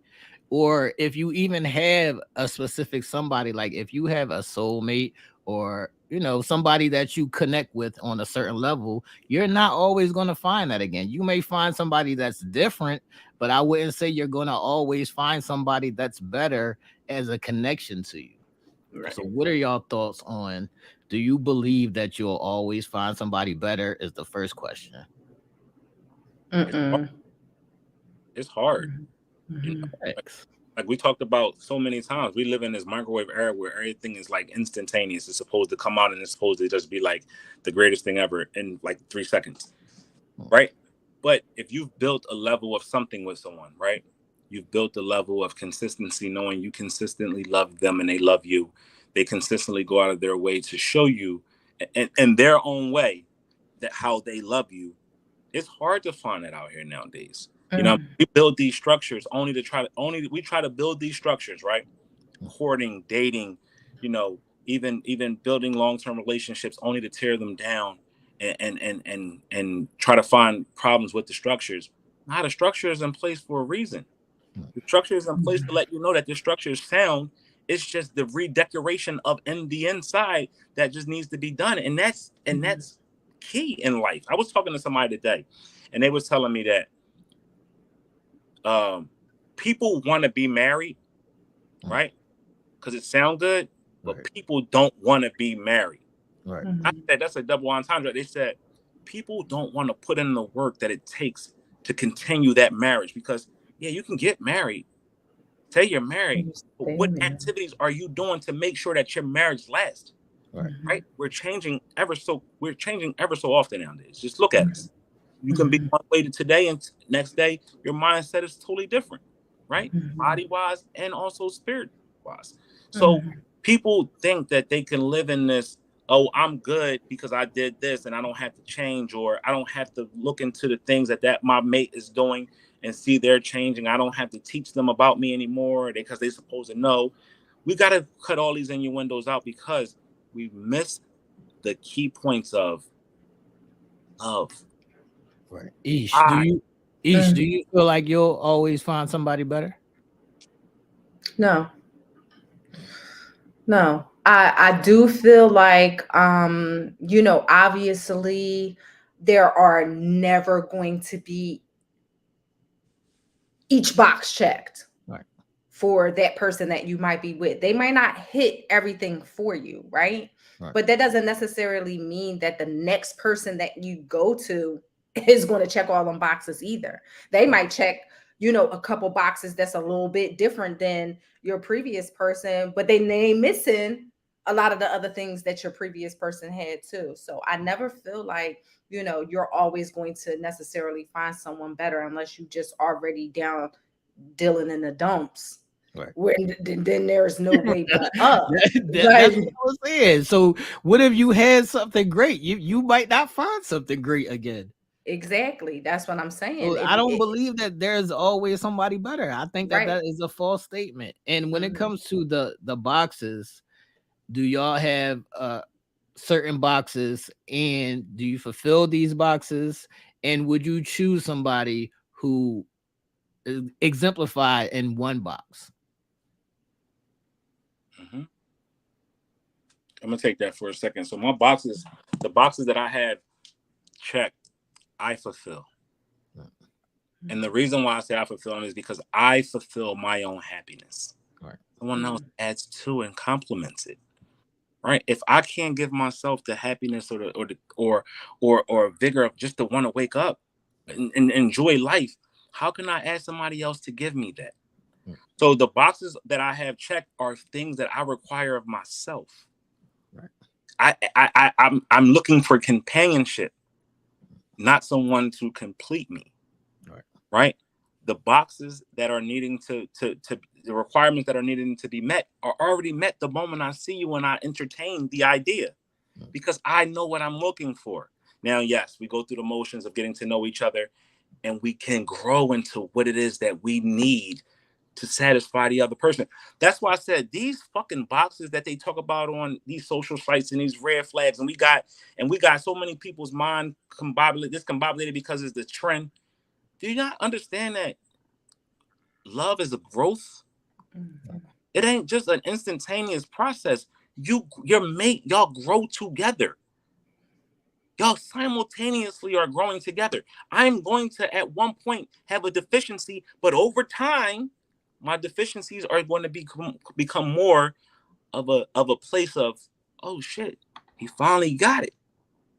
So let's stay there for a second. Now, is there instances where somebody's never going to fill that box? Yes. Yeah, absolutely. Yes. My requirement. I might have lofty expectations. Right. It's not nothing wrong with that. We're supposed to have expectations, right? But we gotta give a person an opportunity to meet those requirements and find that need to be met. Right. And this requirement in 5 minutes and you don't know.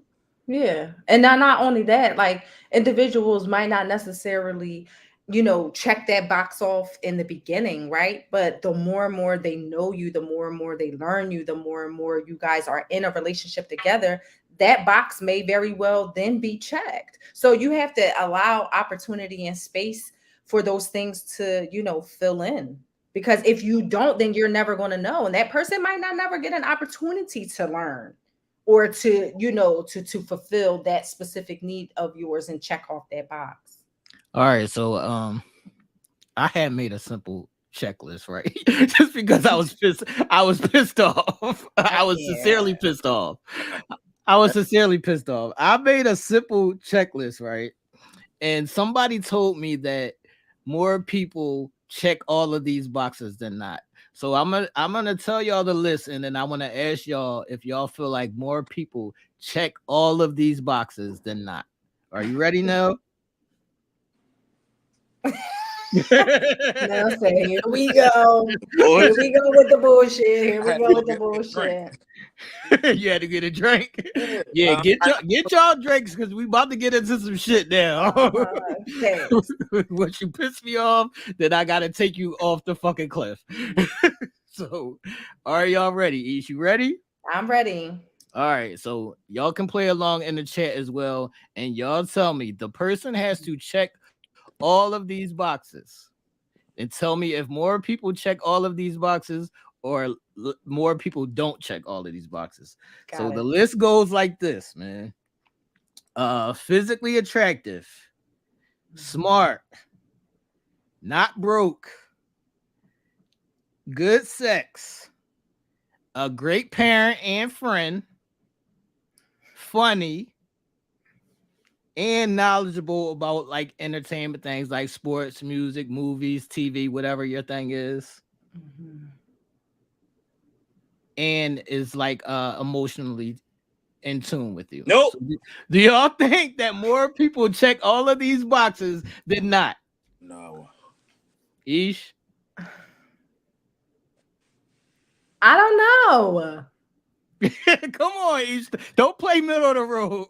I don't know. I honestly don't know. Like, I feel like the majority of the people do. You do? You feel like majority of the people check all of these boxes? All of the boxes, then no. Right. No. That's what majority of the boxes, I will say maybe yes. Not feel all like of that. them, though. Why I you? feel Why, like I hold on now. You can answer this question, but I feel like less people check half of the boxes. But go ahead, now ask your question. and it's not no problem with it. Like I can think of things. I could think of 4 boxes that some people have no clue about checking. Facts. One, Facts. one. Sneakers 2. That's a box. Funny. Ain't nobody got humor no more. Facts. Everybody is so uptight. You say something to somebody, they get bent out. Really? Right? Yes, people not funny. Facts. These People people don't are want to not be. funny. Nobody has humor. And People, they can't take a joke if they is funny. or they don't. If you're saying a joke, they don't know if you're even joking because they're so wound up. Facts. Right? What's the other? What's another one? Physically attractive. Yes, everybody's physicalities is going to be what that person looks like. I mean, to each his own with that. But it's a lot of things that just ain't going to be. Ish. Wait a minute, Ish. Here's the one for you, Ish. So everybody's a great parent and friend. Well, that's what I'm saying. Hold on, That might not. No, but that's what I'm saying. That might not necessarily be one of the boxes that's checked off. But is everybody great lovers? Facts. yeah, no. Yeah, no. You're right. Okay. See, that's the benefit of the doubt shit. It's not. It resides in me. It resides in me a lot. Giving people the benefit of the doubt, saying, "Hey, listen, these people have all of these things." But then, in reality, when you train your mind like that, the moment don't happen, you're disappointed. Right. You're ready to walk off. Right. Instead of saying, "I know this person is flawed, but I like them enough," we rocking. Right. But that's what I'm saying too. Not only that, I feel like a lot of the times when you have an individual who says, okay, this person doesn't check off my boxes, I'm gonna go elsewhere and look for that. That's people that are kind of sort of searching for things within themselves. Let's say right there, Ish. Yeah. Let's say right there, Ish. Because even in your own personal friend circle, don't you want to surround yourself with people that are smart and that can bring something to the table that can elevate your situation? You don't want to be around people that's going to bring you down. No, I've seen some people choose friends who don't have shit going on because they want to be the leader of the. They want to be the leader of the bunch. Want to be that alpha and have everybody gravitate to them. You got some people who only want it to be about them, and they gravitate to people who don't look good, who don't have much smarts, who don't have much going on, but they surround them because they know they will latch on to them. I see Sarah and a couple other people saying, where did the boxes come from? There's always boxes. Y'all just might not, phrase it that way, but they there. They there. Whether it be you don't like short guys, you don't like fat niggas, whatever it may be. There's always boxes there. There's preferences. There's boxes. However you want to phrase it, there's always a box there. So Angela says, I have a question for the panel, the cast. How many boxes? This is fucking beautiful. Do you think you fill or check off? This is fucking beautiful because I created that list because I check every fucking box. The fuck are we doing? Well, that's what I'm saying too. Not only that, like, you figure you give a lot of things. Everybody might not check off every box. And yes, you check off every box, but some people check off a good portion of those boxes, right? Right. So if you don't have something on there, it's great if you have a person that just checks off every box, especially the ones that you have outlined for yourself. But if you don't have 1 or 2 or 3 boxes, then is that just a complete throwaway, or is it? No, I'm not saying that that's a complete throwaway. What I was saying and why the list was created was because somebody said you can always find. No, you fucking can't find somebody that's always better because they're not going to check all these boxes. They might check a different box better than that person, and you might like that. That might be your specific main box. But no, they're not going to be a better all-around person than that person. All right, so here I just Googled relationship health checklist box. Let's run them down for a quick minute and see if these are some things that we are doing or not. Whenever I think about my partner, I smile. Is it a box that you check? Facts. Is it a box that they say they can check when it regards to you? If someone asks, how are we? Instantly and honestly, can you reply, great? Right. Would you do anything for your partner without expecting anything in return? You should. Absolutely. We regularly talk, laugh, kiss, hold hands, and share beautiful, intimate moments. Hold on, Nell, because as you're going down this list, I just want to tell the people that you should pay attention to these boxes because they can kind of give you a temperature on where you at. But go ahead, Nell. We have our faults, different opinions, but we share our thoughts lovingly, agree to disagree, and come up with solutions together. Is that a box that you check? Facts. If one of us is out of sorts or tired, we give each other the space or support needed. That a box that you check. So boxes are everywhere. Facts. Those things are little intricates, but just think about the plain and simple things. This last list I'm going to share. These are plain and simple. Hold on now, because Sarah said if I like you, I like you. I don't got nothing. So Sarah, if it don't got nothing to do with nothing, what is it about them that you like? Whatever you like them about, that's a box. Those are your boxes. What are we talking about? Right. But I think what she's basically saying is just the context of the checklist or the box list. Like, you know what I mean? I have the things that I like, but I don't focus on checking off those boxes. Right. That's what I'm saying. You don't want to phrase it that way because you don't want to seem, unempathetic or unemotional about it. But when whatever you like that person, that is the box. The box. Go ahead now. All right. So these are just regular basic boxes. Right. Laughing with my spouse. Is that a box that you check? Letting my spouse know I'm thinking about them. Is that a box that you check? Speaking genuine words of affirmation to my spouse. At a box that you can say you check. Initiate. This is a key word. Say it one more time. Initiate. Caps. Caps. Say it in caps. Not the caps. Affectionate physical touch. Do you initiate that, or are you sitting back waiting for it? It's a box that you have to ask yourself that you check. Allow your spouse to care for you.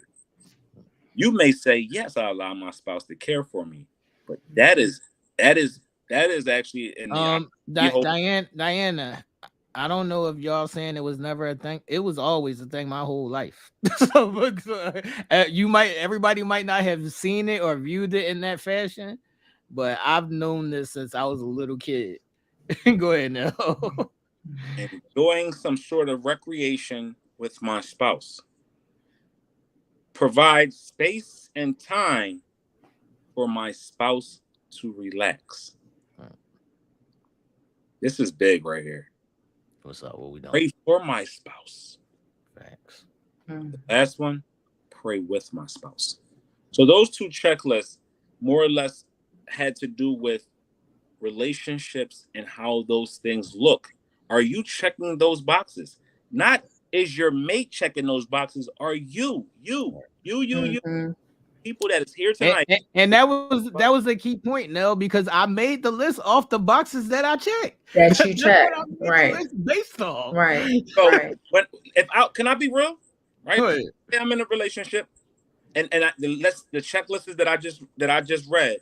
And I have to hold myself accountable. There's things on here that I don't do, that I know I need to do because those boxes are intricate to her survival.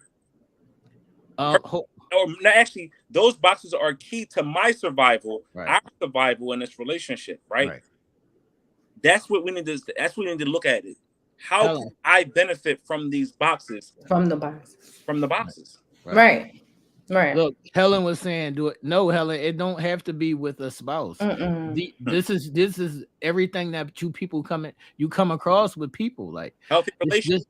Right. It's healthy relationships. It's people in general that if you're doing business with somebody, they might have to check off a different box than you because you need them to do a different thing. Different It's thing. always going to be there. You just haven't had it in the forefront, of your brain, but it's there. Just think, Mhm. it don't have to be with your mate. Let's say you single. Are you laughing and joking with your kids? So you Right. open communication. Are you laughing and are you laughing with your friends, or letting your friends know that you're thinking about them, not where they think, oh, this is just a one-sided relationship that I got Mhm. with my and I'm always checking on them and them checking on me. Yeah. You got to, these things play hand in hand in life. No, no, no. This is the thing that I need to preach this because they piss me off with this shit. Listen, no, us growing up, right? Women or girls or females or however y'all want to be addressed, y'all might not have thought of this because y'all were the cute girl and that's all that mattered at the time. But us as men, we knew about the fucking checklist, didn't we? Know you had to be Right. cute, you had to be able to dress, you had to be fucking smart. There was always a checklist. I don't know what's happening. You had to have. Right. But see, I feel like too, most people are always so focused on what the other person is doing. They never take a minute to stop and think about the checklist and think about what they are offering and what they do. This is why things are always so lopsided. Right. That's the main important part of it. The checklist Right. starts with you first. Right, right. But you know, being honest, most people are always focused on and zoning in on what the other person is doing. That other person, 99.8% right? is Oh, well, not, that to be honest. right, That's right. why I led with, I don't have a checklist. My checklist starts with me. Right. Everything else is going to fall in the lines of what I want, because Mm-hmm. I'm holding myself accountable of the people I put in front of me. Right, I'm right. a stand up nigga. I'm attracting a stand up woman, and I'm not going to Mhm. settle for nothing less, Right, unless right, that's what I want. If right, I want somebody that's not going to work, that's because I'm cool with it. If I want right. somebody that's going to work, we're going to do it together, everything like that. I'm not worried about the intangibles, because you know why? I mean, I'm not going to say I'm worried about the intangibles. Those things right there, people grow into their roles, Mm-hmm. right? We hold people, we try to put people in these little boxes and tell them that they got to do this and you can't get out of this until whatever. But you don't allow them to grow. You got them so constrained in this box that you don't allow them to open up and grow and be what you want them to be. Mm-hmm. I just want to say personally as a person, you should be growing your own boxes. You know what, I'm gonna say this shit, and I'm I just don't saying. none of this shit. Y'all motherfuckers be running away from the right ones. I'm trying to replace them with people that ain't nothing like them, and y'all got a real hard time with that shit. It's a Right, but reason that's why. It's a reason why you can't seem to get that shit back. right, right. One of ones be the one of ones. Mm-hmm. Mm-hmm. But see, that's the thing too. Some people are just impulsive. You know what I mean? So when they're in the mix and they in it, and it's like, oh, he's not checking my box, or this is not happening, or she's not doing X, Y, and Z, but this person do this, this person is able to this. And then that's the thing. That's when they jump shit because they're being impulsive You and they're not slowing know what down. else it is? They so used to listening to they fucking broke single girlfriends who ain't got shit going on, but can give them bad advice. But you know what? When that broke single girlfriend, when she closed her door, you know who she closing her door to? That no good ass nigga that she always is talking about. Right. Also no. I better stop playing out here with these. Listen. Also no. I Told me, want to. I son, want. Hold on now. Hold on now. Also, I want to hey, employ if you that. get three good girls in life, Sonny told me you get three good girls in life. You better not fuck it up. And Sonny Fact. from the Bronx. Facts. Facts. Because you won't get her again. That's for sure. I, Or I him. want to. I want to employ that. People in general just continue to grow their boxes because if you only have one box and then you come across somebody that you like or you want to be with, and that one box might not do it for them. Mm-hmm. So now you are trapped in your own one box. And You as a person should continue to grasp onto other boxes, like learning about X, Y, and Z, whatever that may be, just to you continue. Growth is more than financial. Growth is more than emotional growth. Growth is whatever you want it to be. That's limitless. Yeah. You can continue to push that. And then with that, right? Don't just be hung up on one box. Allow those boxes to evolve. Like people will hear, oh, we got to do this, and they'll do that, and they'll forget that. All right, that box has been checked. Let's move on and create another box that's going to be beneficial. Don't just stay right there and think that's it.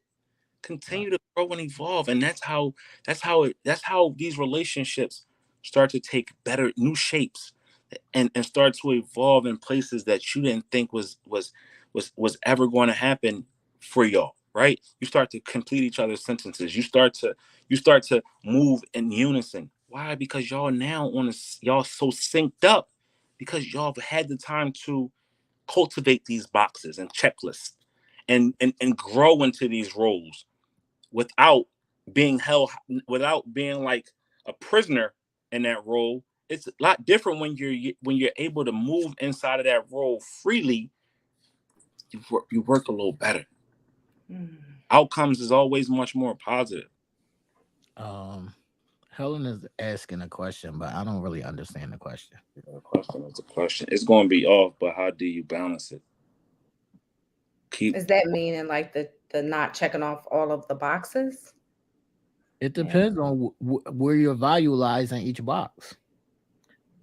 Like if your value is high in a certain box, then you have to, require that. If that's off, you can't balance that. Right. Or no, but even if it's off, right? Don't we got to give people an opportunity to figure out? Right. I'm speaking on the people that say fuck your box. Oh. Well, when the name changed to Daddy, man. I went to the bathroom and listen. Yeah, I'm speaking on the people that say fuck your box. Of course, there's room for compromise and allowance of moving around in that box. But if you say fuck my box, then there's no balance. Right, but I feel like too, like an individual that say fuck your box is a selfish individual from the get-go anyway. Like, you know what I mean? And again, they're going to be chasing their own they're just going to be chasing their own shit within themselves, like their need for whatever. They're not going to take into consideration what it is that you need or what you need checked off, because that's not really their main goal.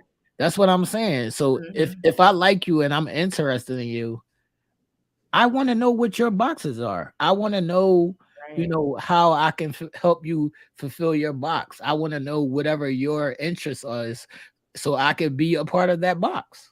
Right. Right. But that's for a certain style of nigga. Not necessarily, Ish. I think we. That was my whole point. No, that's what I'm saying. No, y'all say that. Y'all put us light years behind. Like for a certain style nigga, that's for every. Let's just put that out there. It's for who it is for. It's all of us, right? Because you got us doing it, right? If that person's language ain't corresponding to yours, then he ain't the one. But it be guys doing it. We're not gonna say it's no. It's a lot of guys. I mean, absolutely, and I agree. And I feel like what happens is people have those individuals sometimes, and they go off of the impulses that this person is not it, and then they go and then they try to check off the other boxes and then realize that this is it. So the problem being is that, sometimes we're not all of us, but some people are just searching for things that are just not there. Exactly. They're searching for things that are not there. It's also called self-evaluation. Or there's for things that they don't have themselves. Right. They want else to fulfill something that they can't do for themselves. Mm-hmm. And it ain't even, and people, when they hear that, they think, oh, it's monetary. No. It's a number of different things that you can't perform for yourself, but you want somebody else to give you. And that's unfair. That's why I said my box, I can fulfill, I can check my boxes that I got. I'm already in tune with that. So anybody that's coming into my path is only going to accentuate them, not completed. Right. So, but some people want you to do what they can't do for themselves. That's why you always hear, I want happiness. Well, what does happiness look like for you? And they can't answer it. Or they give you some basic ass generic answer that they seen somebody else write. That's what I'm saying. They don't know who they are themselves. You ask somebody, well, what's your likes and dislikes? And they'll give you a rundown, a bunch of bullshit. And then you try to do that, and then they're like, well, that's cool, but all right. Helen, if you feeling somebody and you want it to be balanced, it depends on what balance looks like for you. So if you checked all your boxes, you might not need your partner to check all your boxes. You might need your partner to check whatever box lies value to you. That could just be companionship. That could just be that person being a companion to you that will give you the balance. So it all depends on how you view it. Thing is, we look for people to give us the power, too much power, and then when they fall short or they are inadequate in our minds because they didn't do exactly the way we wanted them to do it, we castrate them as if they are the scum of the earth or they can't handle this or whatever, not knowing that you didn't even know how to get at that point at some point, right? And you had to figure it out. Right. So, it's not about castrating somebody or them not fulfilling your boxes. It's about not being oblivious. That's what it's about. Don't be oblivious to who you are, what boxes you check, what you require, and what they require. Don't be oblivious and just be out here moving around and y'all don't even know what's going on. If you walked up to if we did a poll, right? And we walked up to people and say, what boxes do you check? You know what the first thing that they won't come out their mouth with? I'm a great cook. I can wash clothes and fold clothes. I can keep a house clean. I got a job. All those things that you just said, you need anyway to sustain your own life. So saying something that regardless if me and you match up, you still got to do that. You got to cook. You got to wash your clothes. You got to keep your house, and you got to work. So, what extra things does that matter to me? Right. The main thing is accountability and acknowledgement of knowing. Yeah, I need to work on this. Yeah. Or I don't possess that quality right now, but I'm gonna figure it out. But some people don't want to be honest with themselves and say they don't possess that because everybody is just perfect. Right. It's the denial. It's the denial that eliminates the whole fucking system. That's what it is. The denial blocks the whole system. I'm not. What's up, man? What we doing? Let's move. Well, I think maybe if people will step into their truth, and that just comes with growth. It like people don't allow even their own selves to grow. Like, you know what I mean? And to step into some growth and to take acknowledgement and grow. If you do that, then some of this shit will be it's rudimentary. Like some of this shit will just fall into place and it won't be so difficult. Like, because right now it's difficult. X. All right, what we doing, man? Because they pissed me off. No, don't let them piss you off. They pissed me off. They told me this is the last thing I want to say on this, and I want to ask your opinion because it sounds good, but I don't believe it to be true. Now, the statement goes that I got a headache. Everybody is great. At what? In general. I'm not. Just in general. Just in general. Each, what's your thoughts? I mean, see, to be honest with you, like it makes sense, but then you think about it, the shit don't make no sense. That's what I'm saying. It sounds good. It's not It true. sounds good, but it's so not true. Like, and I mean, it's all boiling down to it starts with you. It starts with you. If you start off in a wildly like unsure fashion because you are not sure of yourself and what's inside of you, then it's Right. just going to be a domino effect Right. with the other person's checklist. You know why? Because you're not coming to the table with your own shit in order, Right. with your own thoughts, your own mind, your own wants, your own needs, your own desires, and all of that. So everything that somebody else going to do after that is going to be a domino effect. It's going to be plop, plop, plop, plop, plop, plop, plop. Well, why? And then you looking at them to say, hey, listen, you don't got it all in check. Well, you know what? Neither do you. Do y'all feel like everybody has the potential to be great, or do y'all feel like some people just ain't never going to be great? No, I think, see, but here we go. Benefit of the doubt. Because what I was getting ready to say, I was getting ready to Sexy. say everybody has the potential to be great. However, if you stunt your own growth, your greatness ceiling, Peaked out. Thank you. like you could be as good, like you could say you this and that, and you could be as great as you want to be and all of that. But if you're not working on changing yourself and building yourself, your greatness ain't gonna go nowhere. Where So you could just keep turning them little wheels on the hamster wheel all you want, and you can shout all of this X, Y, We and got a Z. But new if you're member, not, people. We got a new yeah, member. hey Carmel, yes, girl. Shout Shout out to out to the, Carmel. shout out to the new member, Carmel. What's up? Yeah, shout out. No, what's your answer, dog? I'm perfect. That Now, ain't so the do you? question, man. That ain't the No, what's your answer, man? Nobody's perfect. Nobody's perfect. We all flawed. We all got a lot to do to rewrite the narrative within our life. Um, Do you feel like everybody can or will reach greatness? no, No. Uh, Fuck I the, said, people. See, The it's y'all the fuck are you. y'all are being honest. That's what I'm saying. The fucking truth hurts sometimes. The fuck. Yes, y'all are being why, honest. why they won't reach that peak just because they will blame someone else for the reasons why they are where they are, and so Mhm. I ultimately am in control. Facts. Right. I can Facts. change any and everything that's around me.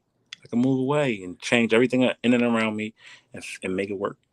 But Yeah. no, much rather take the easiest road, which is to blame someone else instead of blaming them. And you can blame yourself, right? Because I've seen people doing this now, blaming themselves. Right. That's a new thing. They're not changing their behavior. No, Facts. no, They're no. saying they're blaming themselves because it sounds good. I'm the fucking problem. I'm messed up. I'm effed up. I got issues.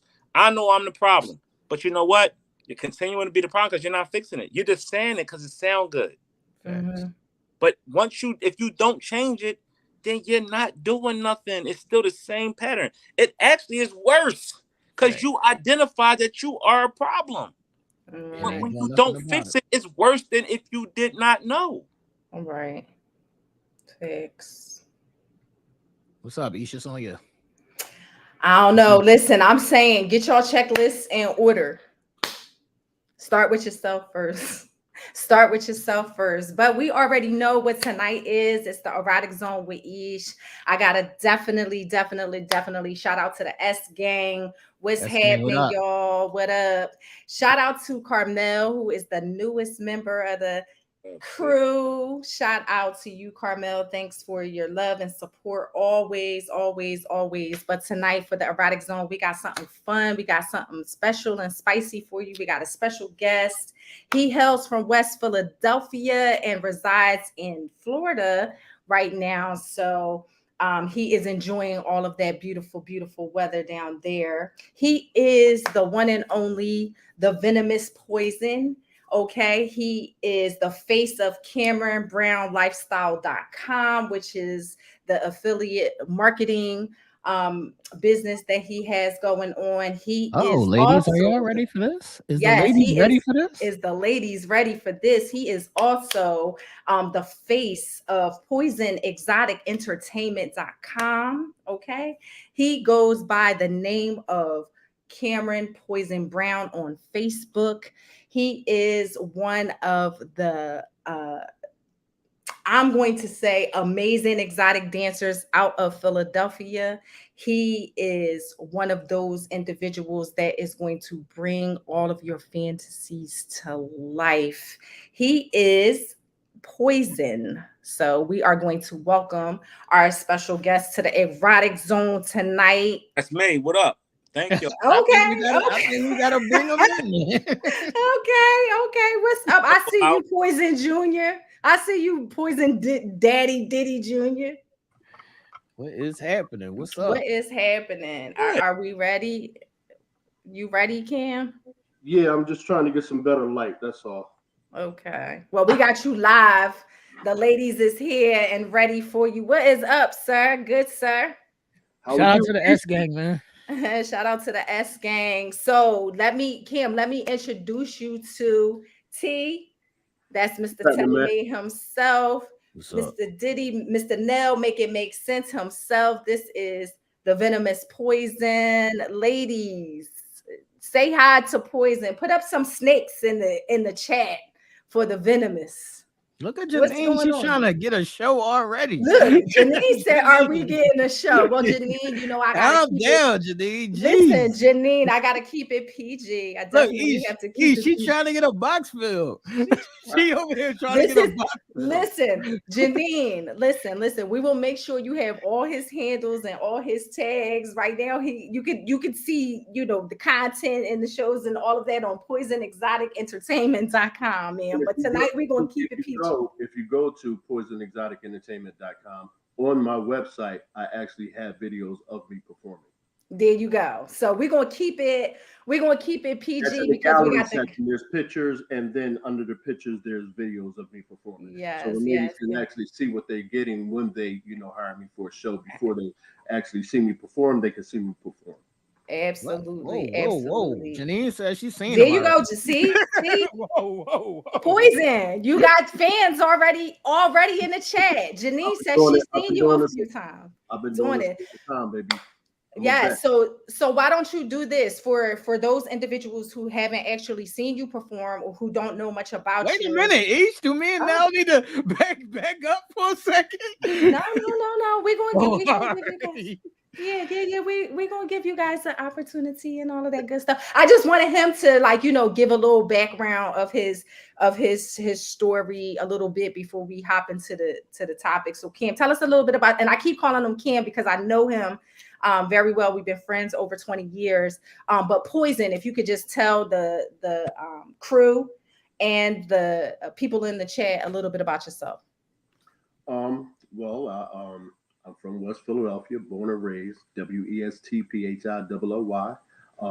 I reside now in Florida. I moved to Florida about 10 years ago. I don't know, East. Ask me some questions. Well, I mean, tell them about, how you got started into the adult entertainment How I industry. got started. Well, I'm a gym rat. So I was working out at the gym, and at the time I didn't have any money. And there was a couple of guys that came through the gym that were exotic dancers. They had nice cars, the jewelry, the girls, and it was like, yo, put me down with this shit. And I kept getting the brush off, kept getting the brush off. So finally, it was like, look, I'm gonna ask these cats one last time. If I don't get no response, then it's not for me. So I finally pulled, Dre, Awesome Dre. Yep. hmm I pulled Dre to the side. I was like, listen, man, I'm serious. Put me down with this shit, you know. And he said, well, listen, man, I can't really put you on stage because, I'm just a dancer, but I can put you in touch with the right people. So he gave me the number to a cat named Magic. And I called Magic. I said, listen, man, I'm interested in dancing. He said, well, come down and watch a show. And, we don't let guys in, but because you are a potential dancer, you can sit in the back and watch the show. And after the show is over, you tell me if this is something that you think you can do or not. So I came down. I watched the show, and the first came out was a little skinny dude. Remember Freak Nasty? Freak Nasty. Yep. It was a little skinny dude. And I'm like, this little skinny motherfucker can do it. And I'm already in shape. I've been in shape since I was like 12. Mm-hmm. Um, so I'm like, if this little skinny man, he got paid. I'm like, if this little skinny motherfucker can do it, I definitely can do it. Then I watched another cat. Then I watched another cat. Then I watched Awesome Dre, and it was like, maybe I can do this shit. Right. And because he's a hell of a performer. But when it was over, Magic said, well, listen, man, you watch the show, you think this is something that you can do? I said, yeah, I'm gonna definitely give it a try. He gave me the number to the lady that makes the outfits. He told me what to do. He said, put you some music. This goes to show you how far back this was. We were our music was on cassette tapes. Right. Mm. And he said, put yourself a tape together and practice it. When you think you're ready, you give me a call and I'll put you on stage. You'll be either first or last. Okay. Now let me ask you that, like bouncing off of that. So you got a cassette tape together. You went to him and you said, all right, listen, I'm ready. Yeah. Were you really ready? Or did you make yourself be ready? What do you mean? Like, I sucked the first time I got on stage. That's what I'm saying. Like, did you feel like you were really ready? Oh, I thought I was ready until I actually got on stage. And like I said, I sucked. I made $11 first time. That's what I was about to say. How much money did you make on your first I night? made $11. And at the end of the show, I was just like, man, this ain't for me, man. I made $11. Magic was like, man, the first time I danced, I made $9. Come back next week. Right. So I came back next week, and I think I made $12. And then I started to find out that there was more shows throughout the week. That was Thursday night. I found out there was a Friday night. I found out there was a Tuesday night. I found out that, so now I'm going to all the shows. And that's what you actually have to do. When you're a rookie, you got to go to the shows and then, to perform. And when you're a rookie, you're going to go either first or last. You are not going to get a prime spot. That ain't even going to happen. And the prime spot is like 4, 5, 6, 7, 8, 9. And so I started going to, the different shows, and then I got some really good advice. Tank told me, start, first of all, he told me to start doing Prince music because I was a Prince fan anyway. I mean, who wasn't? But what happened was I was just listening to Prince just as a fan. Right. And Tank told me, start listening to Prince and try to act out what he's saying in his songs. Right. And you'll have a performance. I'm like, huh? So now I'm listening to Prince with a different ear. Right. You listening to Prince for like to be able to perform. Exactly. And he was right. If you act out the stuff that Prince was saying in the songs, you actually sort of kind of got a performance. Another thing he told me was, why, because after you get off stage, you go into the audience and float. You get your money because the women come to the stage, they'll tip you, and then you may have fans in the audience that don't come to the stage. So if you don't go out and float, you're missing out on money. Right. Now, quick question, not to cut you off. A quick question. What, in regards to the whole floating situation, right? And we do have some questions in the chat too. But in regards to floating, when did you feel comfortable going to engage with the women one-on-one? Was it your first night, or was it that was not my first night, maybe about my third or fourth night? Because I saw Pistol Packin' Pete after he got off stage, he made like a trash bag full of money, and then he went out in the audience and made even more money. And it was just like, oh my God, these motherfuckers are really getting paid. They were coming home with like $700-800 a show a night. Right. Now, was that your main goal? Money? Yeah. Yes. That was your main goal, money. And so once now you messed up my train of thought. My bad. No problem. But and then he told me, another thing you definitely have to do is, so what I would do is I would perform because either I would go first or last. So if I went last, I would have the opportunity to watch the show.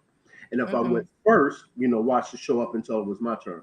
If I went first, then I would perform, I would float a little bit, and then I would watch the high powered dancers. And what Yeah. Tank told me was, see a move that made the women scream.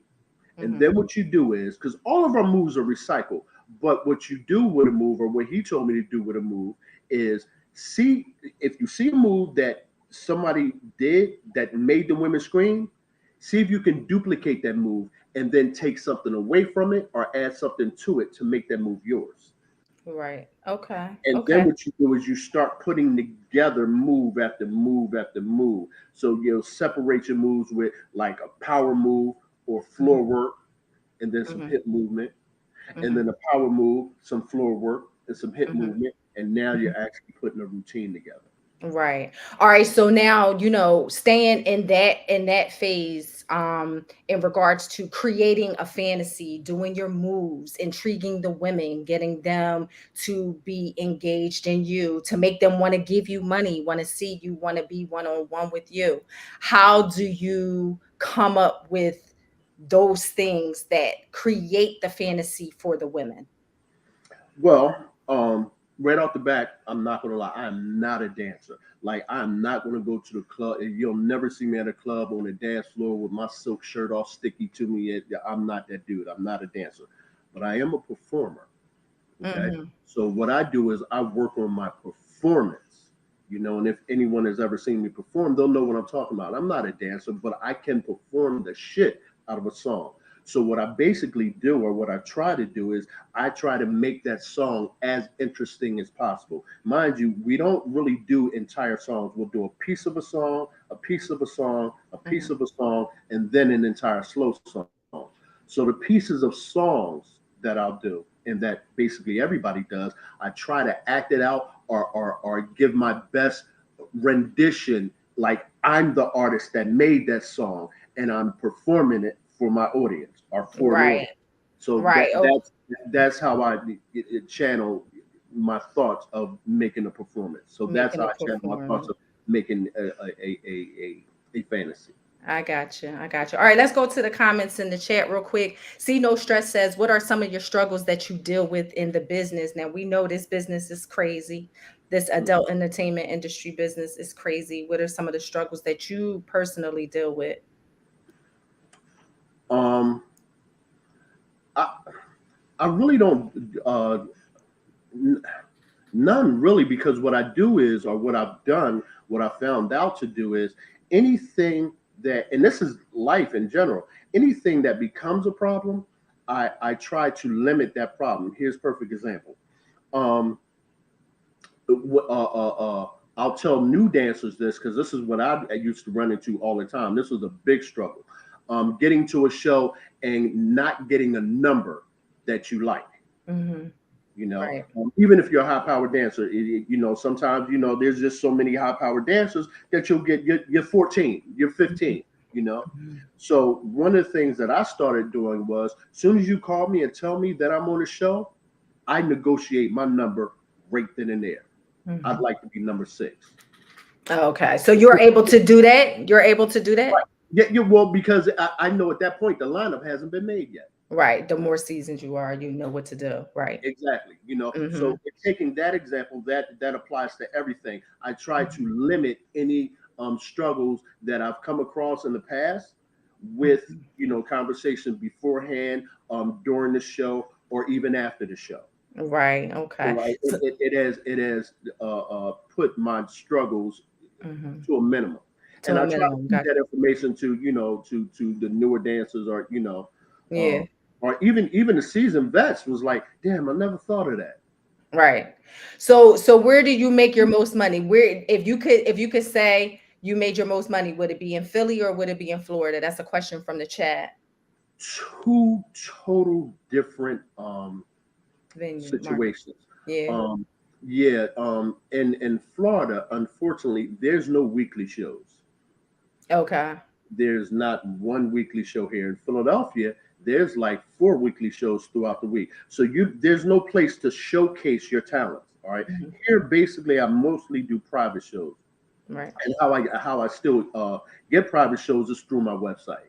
Yeah. But so in other words, women used to, literally support us in Philly, support us by coming out to the shows every single week. So Every you always single had to week. keep, a new outfit, New stuff. new music, Mhm. new performance, and so forth. Right. I still do that because that's the school I come from in this game. But yeah, there's no place to really showcase your talents down here on a weekly basis. So you would make more money up in Philly, you think? Oh yeah, oh yeah, oh yeah. Yeah, for sure. Well, I can't really say that for the simple fact that I do get a lot of private shows through my website.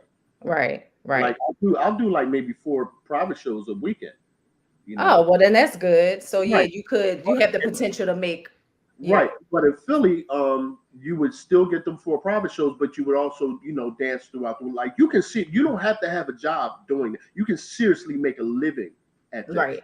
It And is. there's 50 states in this country. I've danced in 37 of them in Right. countless cities. Wow, I've wow. danced in Jamaica, Bahamas, Antigua, and Canada. Okay. So he gets a international dick. I can't. What what international dick? Listen, what do you get more often? Okay. Do you get the crazy girls or do you get the more reserved girls? And which one do you like better? Do you like the more like crazy, more aggressive chicks? Do you like the more reserved chicks that you gotta pull outside of themselves? Which one do you Um, like the best? Neither. I like the women that are having fun and participating and aren't too crazy. They're having a good time and spending money. You All know, right. the reserved women. No matter how you're always going to run into that woman like, no, thank you. Then why are you here? Why are you here? you know. Right. And you're always going to run into, the one that's had one too many, and and she's trying to rip your clothes, and women have fingernails, Right. like, yeah, sweetie, you just scratched me. Will you stop? Right. And I have absolutely no problem with bending your wrist backwards and looking you dead in your face, like, stop Okay. right there. And if you continue, I'll have you put out. Right. Okay. So that's what I was getting ready to say. You get the aggressive women and you know what I mean, that Comes just with don't every know when to stop. Right. comes with Right. every show. Right. So what do you think about the makeshift movies about male exotic entertainers, Chocolate City, Magic Mike and all of that? Are they realistic? Is it bullshit? Like, what do you think then? It's a mixture of all of the above.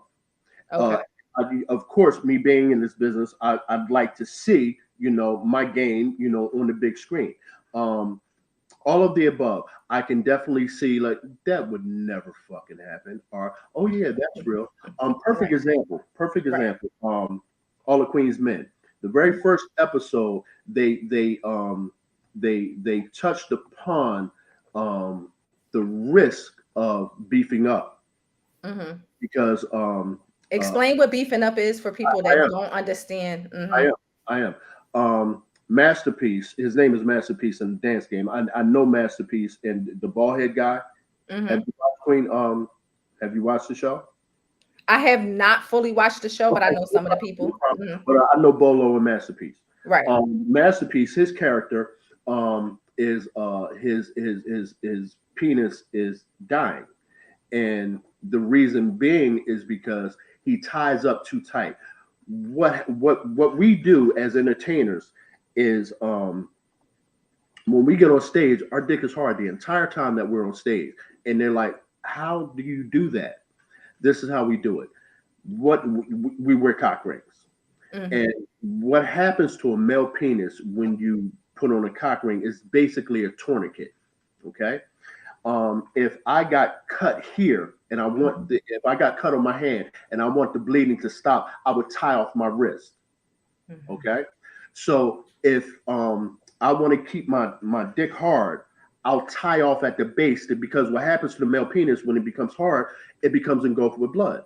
Hmm. So I want to keep the blood, my erection, so I'll tie it off at the base. Okay, Hmm. if you do that a lot and over a long period of time, that can cause damage to your Hmm. penis. Hmm. And they touch upon that subject in All the Queen's Men, and that was very accurate how they explained it, and Hmm. what was happening to that character's penis in the show. Oh, okay.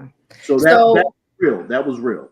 right. So that was real. So So many strikes, but there's so many other things. It's like that's bullshit. right. Now, what you think about the hen parties? Do you know what the hen parties are? Ladies in the chat, do you guys know what the hen parties are? I The don't even know what it parties, is. you I don't don't even know what the hen think parties party are. is. The hen parties are, the male strippers come and then all the ladies sit around and suck their dick. Really? Have you ever seen that or heard that? I've been dancing for a while. No, now now, well, don't get I, nothing specific as far as it being a hen party. I've had women try to suck my dick while I was on Yeah. stage, and performing, but it wasn't like I actually went to a show where this was the objective. Okay. You So get what that's so staying right there in that mode. What is the craziest thing that you've ever experienced? I mean, obviously you said, you got people that's, wanting to suck your dick, maybe even wanting to give you some ass or whatever the case may be during one of your shows. Like, what is one of your wildest experiences that you've had to tap into? Women trying to suck your dick while you're performing. Um, uh, uh, Money being offered to fuck a bride before she gets married. Yeah, that kind of stuff. Yeah. Now, would you say that it's easier, like the temptation of that type of thing? Because obviously, you're there to do a job, you're there to create a fantasy, you're not necessarily there to execute on some of this shit. But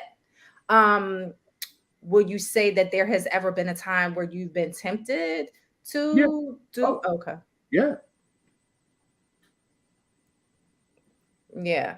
So we got a question from the kids, from one of the cast members and in the chat, who is setting up a hen party. Well, typically it is most of the times when I've seen them, they have been bridal showers, bridal Mhm. parties, and then it's just all of the women that are actually, just getting together. They get the stripper to come, and yeah, they just all take turns like sucking. Well, I mean, I've had some wild parties. Like I've had wild parties as such, but it wasn't. I didn't know it was a name for it.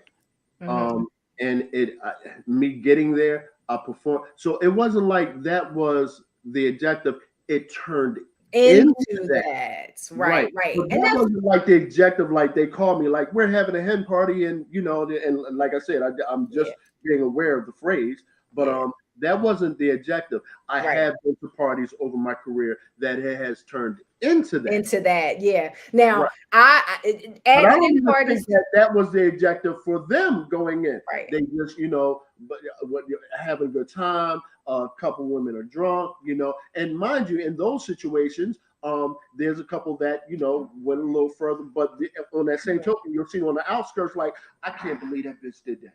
Right. She's so nasty. You see what I'm saying? So when situated, you as a male dancer, you also got to weigh your options, because you going a little bit too far can also cost you money. Right. Because the woman that would have tipped you, she sees you allowed that to happen. She goes, I'm not giving him my money. He nasty. Right. You see what I'm saying? Right. So you got to be careful and mindful of the things because you could be taking money out your pocket and you're not even realizing. Right. Now, T. You was taught that early on. I was taught as a rookie, just because pussy's thrown at you, don't take it. Don't fuck everything that moves. You're gonna fuck up your own money. Don't fuck everything that moves. Right. Yeah. T says, ladies, are y'all going to a hen party? I mean, you can actually go and not actually perform in that. I can't hear what you say. Get on the screen, man.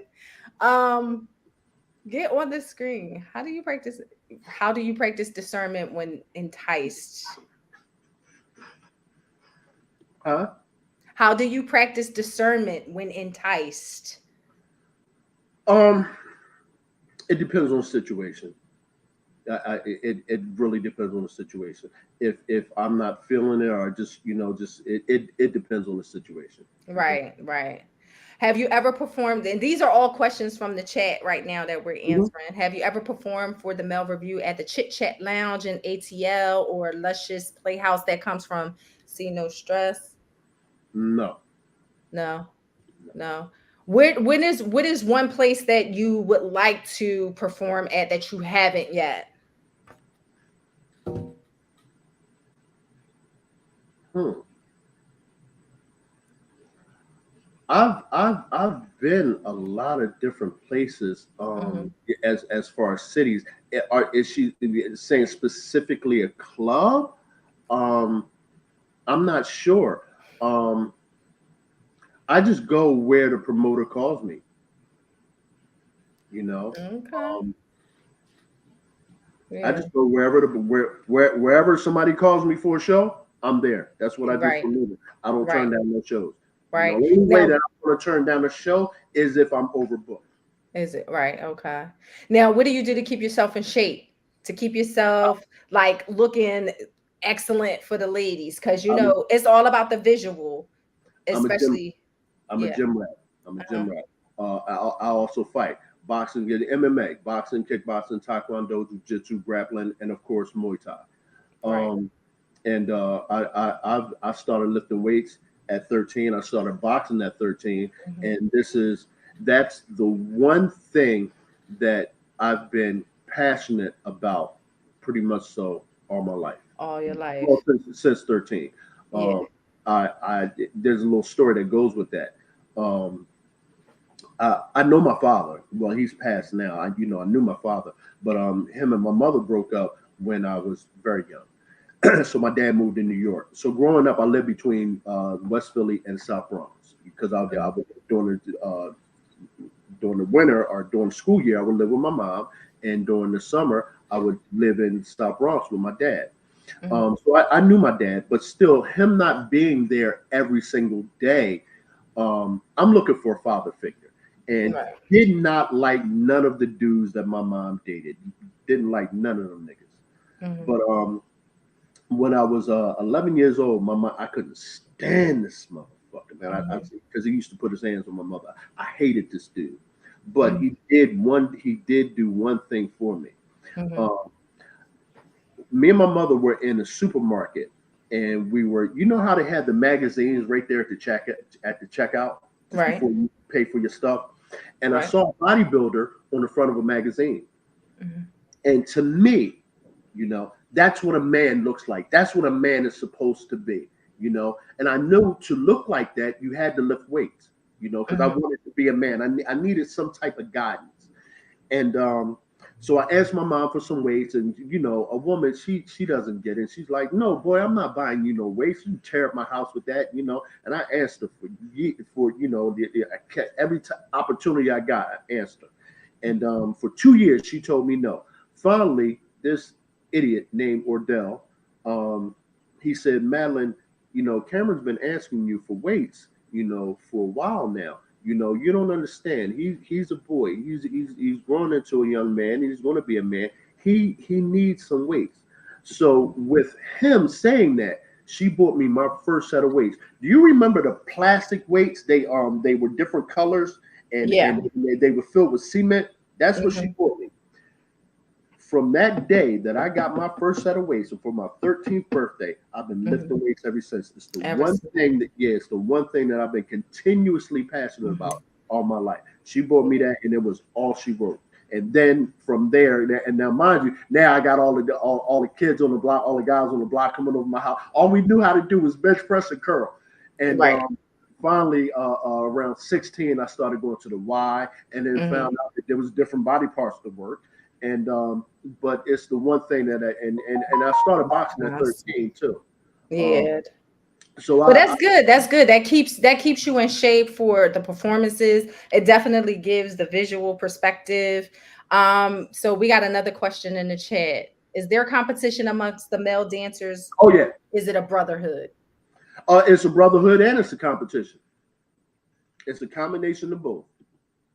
Okay. And So what do you see? What do you see more of though? Like, do you see it more being like, I always thought like, you know, having seen a lot of the shows, especially when I was younger, like I've always seen it to be more of a brotherhood. Like, I, even though it was a competition in a sense, because each performer had their, you know, their fans, you know what I mean, their individuals that came to see them and all of that. I always felt like it was a brotherhood between you guys. I Yeah, never yeah, saw definitely. like Yeah. a bad competition thing, you know. No. The competition isn't a bad thing. It keeps all of us on our toes. You Mm-hmm. know, there's two top dancers in the game, and Mm-hmm. nobody will deny this. A dancer named Young Rider and a dancer named SOS. Mm-hmm. These are the goats, and these are also the two dancers that all the other dancers look to for inspiration because they're always coming up with something unique, and everybody mimics them. As a matter Right. of fact, they're so good that other dancers stop what they're doing to And watch them. watch them. Yeah, yeah, that's what's You up. know, So listen, Cynthia says, are you going to give us a little Cynthia, I do not think that the men on our I cast don't, I don't, are I don't T and dance. L, they ain't going for that. I Y'all don't gonna have to dance. go to, yeah, y'all gonna have to go to I don't. Poison I don't Exotic dance. Entertainment. Exactly. I don't dance in front of men, baby. Yes, exactly. Oh, God, my God. Poison Exotic Entertainment.com. T said, and T is one of the guys on the panel. He says he's ready for some work. How can he get down? Well, this is the thing. Because I live here in Florida now, it's actually hard for me to put you down. I can put you in touch. If you're serious, I can put you in touch with the right people in Philadelphia, you Mhm. know. But He bullshitting, but Actually, he bullshitting. And now, actually, those comments came from me. oh, I'm asking how. oh, I asked okay. the parties. Well, again, like I said, I don't have any connections down here. And, well, I do have. See, this is the thing. There's not really any weekly shows down here. Where you gonna grind your teeth or get introduced to the game is the weekly shows. in You know, Philly. and the weekly No, I'll shows go with are in you. Philly. I'll go with you to put you Yeah, on the weekly and shows are in Philly. If you're serious, I can definitely put you down with the people that I mean, like, dog, I'm dead serious, man. This is a serious business. All right, Absolutely. motherfuckers get paid doing this. Get Mhm. paid. Absolutely. He, What? So I, he, so I, his mom, he ain't taking off his drawers. Poison, I'm telling you that he ain't taking off his Well, drawers. I've been doing this a long time, man. It is the most fun that I've had. If I died, hopefully not. If I died today or tomorrow, I can honestly say that I had a fun life Mhm, doing this. mhm. and Now let me ask you Just real think quick about it. now Just think before about you. it. Wait, let me just add on to that. Just think about what I do for a living. I walk into a room full of women that want to see me naked. They scream at the top of their lungs, and I get paid for it. Can you Right, think of a better career? right. Pastor, So let me ask you this before we wrap this up and before we leave the floor to the guys to ask any questions they may have. What do you? I mean, listen. I Wait a know we minute. Wait a all have minute. Wait a what? minute. Janine, come on. What we doing? Right, Janine. Listen, Janine said, "Now I will be your Oreo lady and pick up your money." Okay. Listen, I cannot. But listen, That that's so that's actually a job. That's actually a job yep. for you know that. That's Mhm. actually a job for somebody. We have somebody, because I can't reach my back. I don't want a guy touching my back. So we actually have, a lady backstage that, helps oil up the guys. And we actually have another lady that picks up her money. And Picks the up. lady that picks up her money, she makes money because she picks up her money, because her job is to pick up your outfit and to pick up your money. All right. And what you do is you have to give her $10 for doing that. So think about it. If there's a show of 15, 20 dancers, She just got paid because she got Yes. $10 from me, but she has to be on her job. She can't. Right.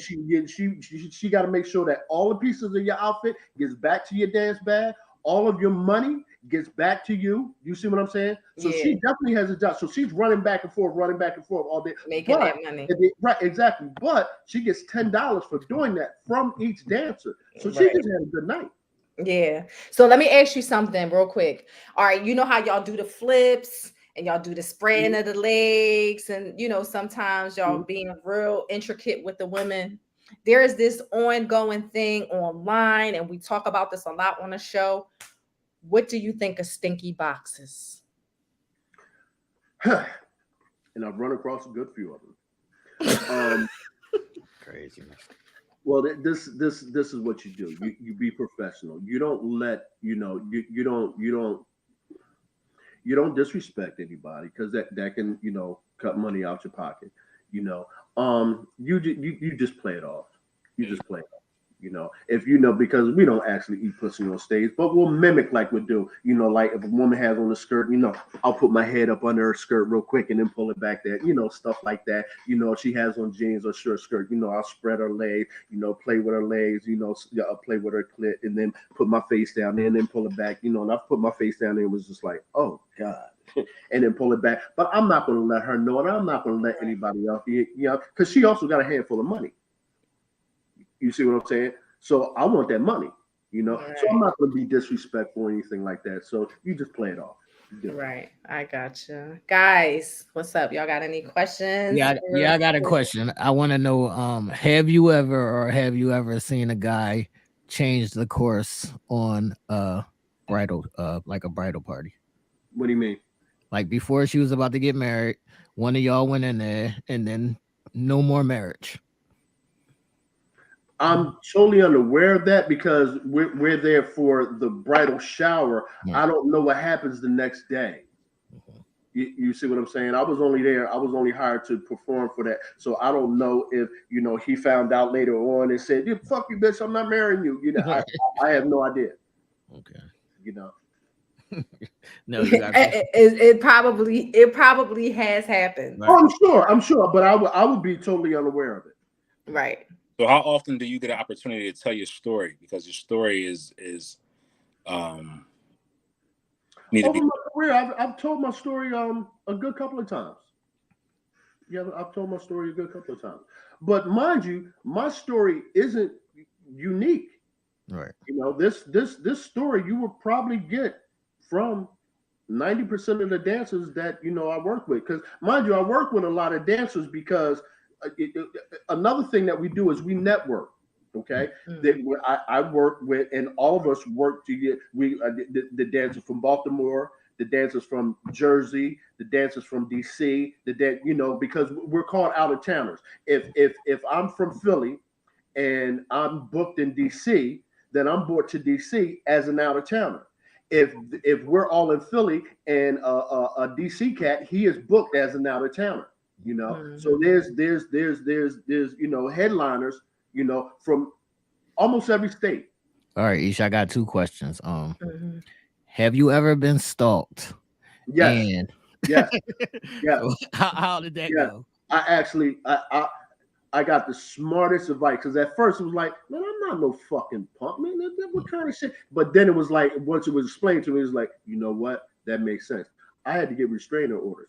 But me getting because at first it was like, I'm not getting no fucking restraining order for a chick. But once it was said, look, if you get a restraining order and then she still continues to do this, and you have to do something to her, because she's really truly fucking with you, and I've had some crazy chicks, then you're not in trouble. But if you didn't get that restraining order and you happen to have to, fuck her up, then you in trouble. Right. Yeah, absolutely. But yes, I have definitely been stalked by women that were so upset with me that they were actually trying to hurt me, destroy my car. I used to leave my dog on the porch, chain. I had a pit, Casada, and I got a phone call like, what would happen to Casada if he got fed a steak with some poison in it? I had to stop leaving my dog on the porch. Right. Yeah. Have you ever thought about transitioning into porn? And what do you think about Adam 22 letting the 15-inch dick smash I, his wife? I've done adult films. Solid. And what was the next question? I was asking, what did you think about Adam 22 letting the black guy smash his wife? I have no idea who that is. So so we talked about this a little bit earlier. He's a porn star whose wife is a porn star, and they are both of Caucasian descent. And he allowed that's the business. Yeah, he allowed his wife to fuck a BBC 15-inch BBC where he's nowhere near that, and he was getting clowned a little bit. That's the business. He shouldn't be clowned. That's the business. If she's a porn star and he's a porn star, that's what they do for a living. What did you like? Did you like when you were in porn, or was it not for you? You can definitely, strippersinthehood XXX.com. That's the site. I have about 15 scenes on that site. Strippersinthehood XXX.com. Strippersinthehood XXX.com. I have about 15 scenes on that. It was I don't know if you guys know him, but Rodney St. Cloud. He's an ex bodybuilder. He was on the stage and competing for Mr. Universe with the likes of Ronnie Coleman. He was competing during this time era. Ronnie Coleman. Who else? I can't think of nobody. Kai Green. He was on. When Kai Green first came into the business of bodybuilding, when first turned professional. That was during his time era. Late 90s. And so he's the owner of the website. So I've done a lot of scenes on his website. Do you feel like how do you deal like in relationships? How do women handle you being a dancer? My fiance is my manager. Okay. Dope.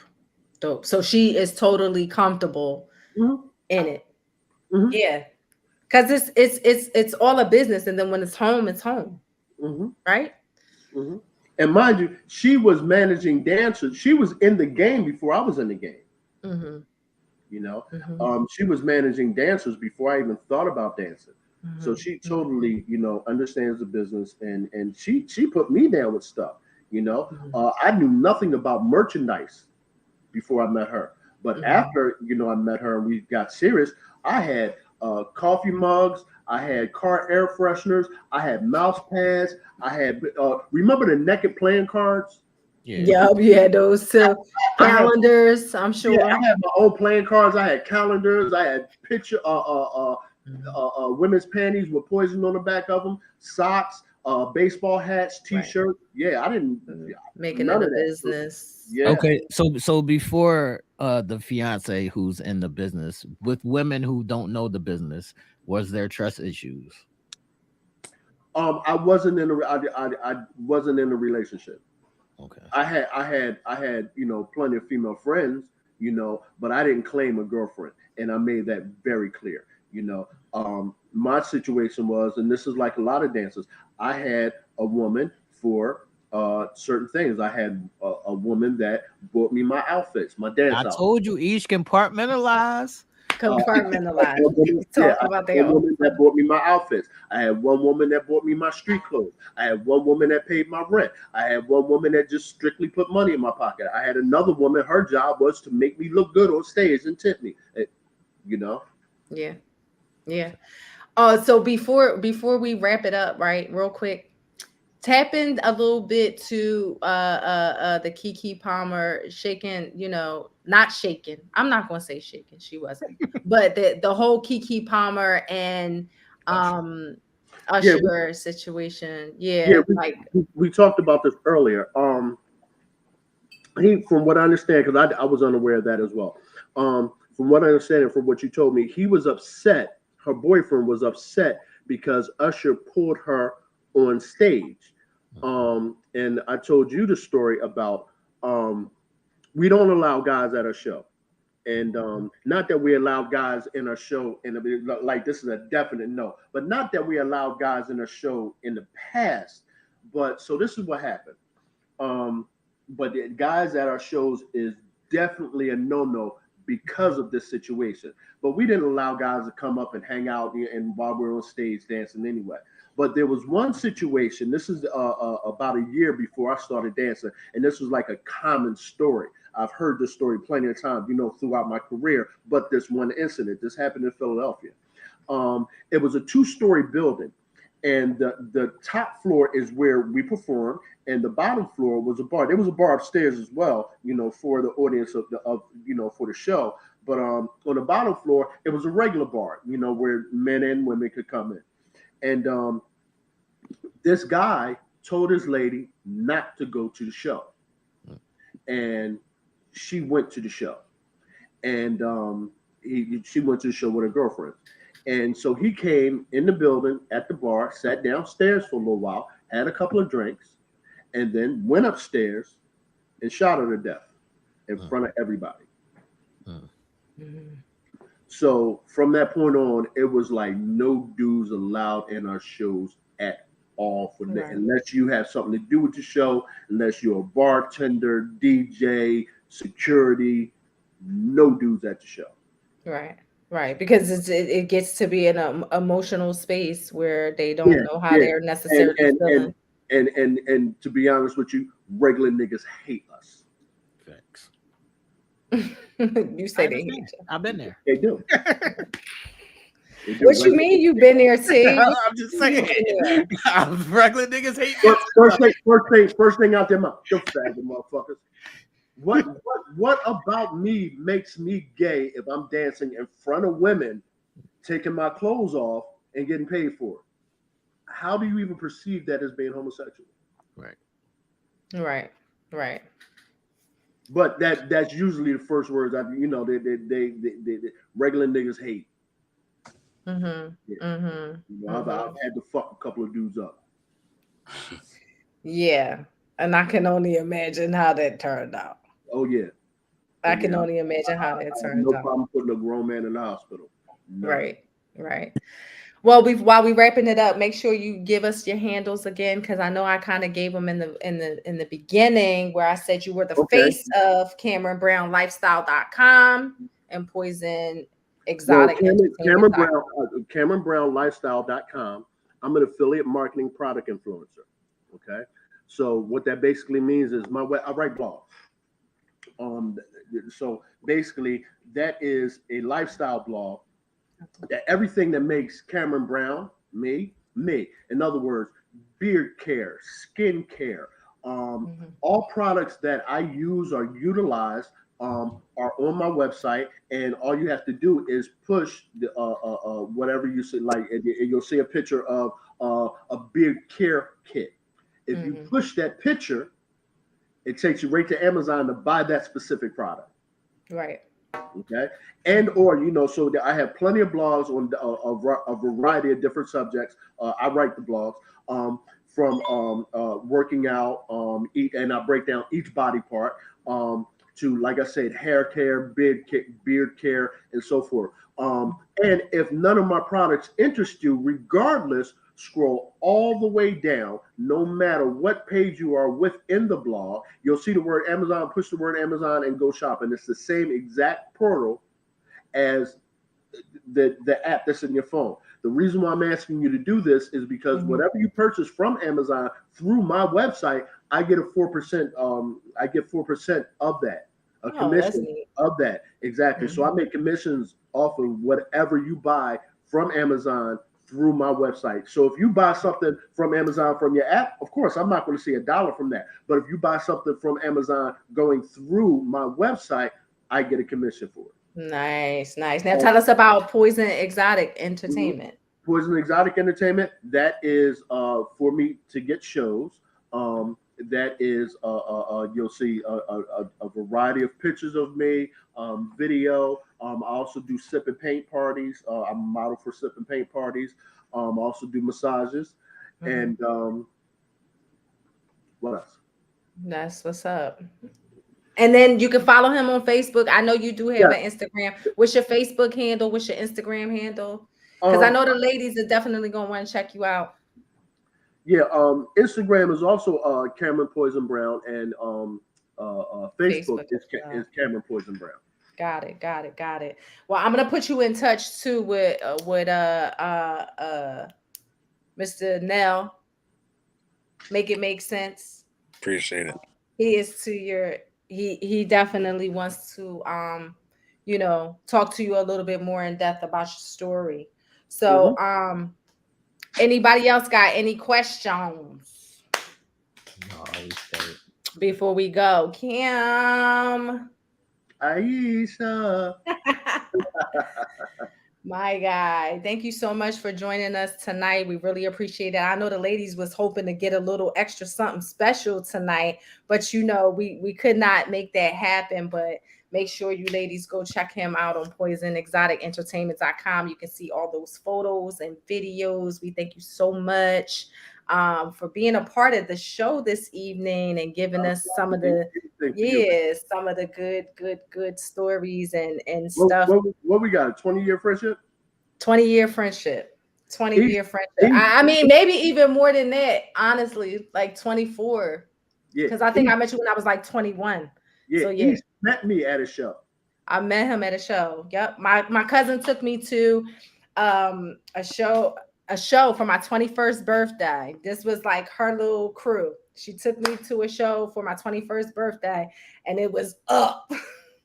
From like 20 to 26. I you know what I mean? I was, living I life. met her at her first show. Yeah, at the first show. So, we've been friends ever since, like no family I and was all of working that. then. Yep, you was just getting started out. So, it's definitely dope to see how, we grow and we progress, and you know what I mean, and all the amazing things that you're doing outside of, you know what I mean, the exotic dancing and all of that good stuff and all of the great things that you're doing. So we definitely thank you for joining us tonight and being part of the show. For sure, ladies, make sure you go follow him and check out his website. Guys, what's going on?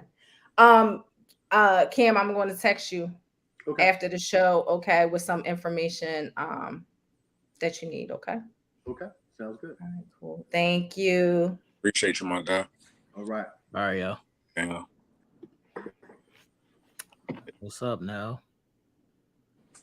How can I float from that? I mean, but Take us out of here. got some nice information. We definitely will get the hen party started.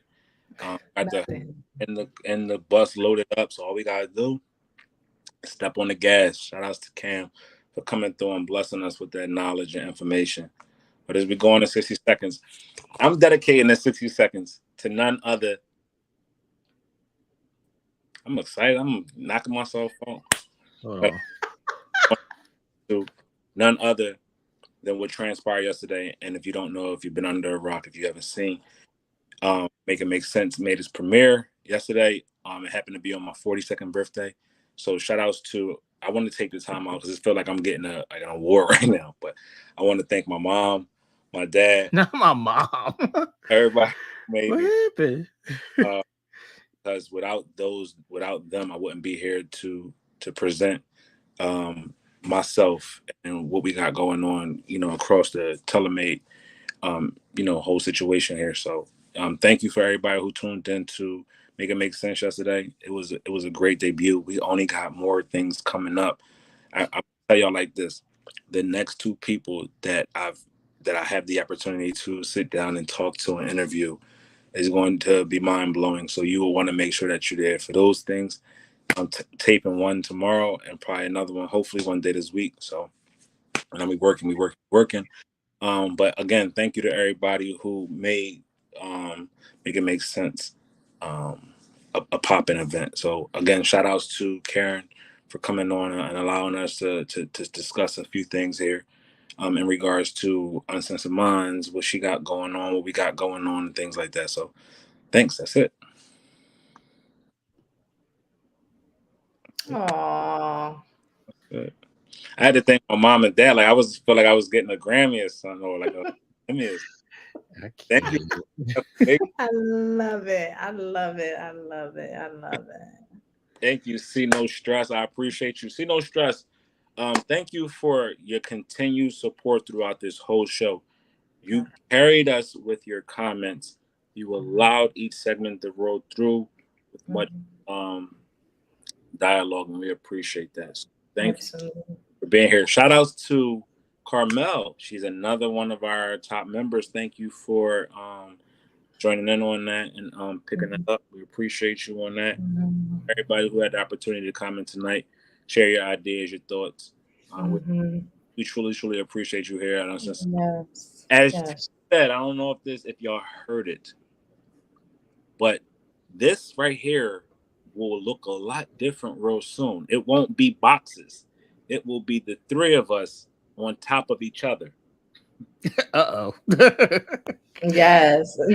See, Nell need the training course, y'all. Yeah, Nell is wilding out. Nell need the HR training course, y'all. Yes, wilding out. I love it. I love it. We had to get rid of one so we could just handle it. We had to get rid of the 4 and make it 3 so we could do the thing. But yeah, so we can do the thing. It's gonna be. I'm telling you, in person, it's gonna be to a whole nother level. It's gonna be. So just imagine when you have the opportunity to see us, what we do here is only gonna be even stupider in person. Like you're gonna see me walk up the stage and come back with something different on. Aisha's gonna be drunk. No. We're not doing. Yes, listen, we're not doing no wardrobe changes. Nope. But we will be Uncensored Minds. Reloaded is now going to look a lot different in the coming weeks. We will be all together for the first time, and we will stay together. Yes. Forever. So it's not just going to be we coming together just to do a show. We're going to be together and stay together. So that's what you're going to get here. Also, be on the lookout for intimate conversations. You know, we just had one the other day. And it dropped. Episode 4 drops on Tuesday. We got another coming. Be on the lookout for Make It Make Sense.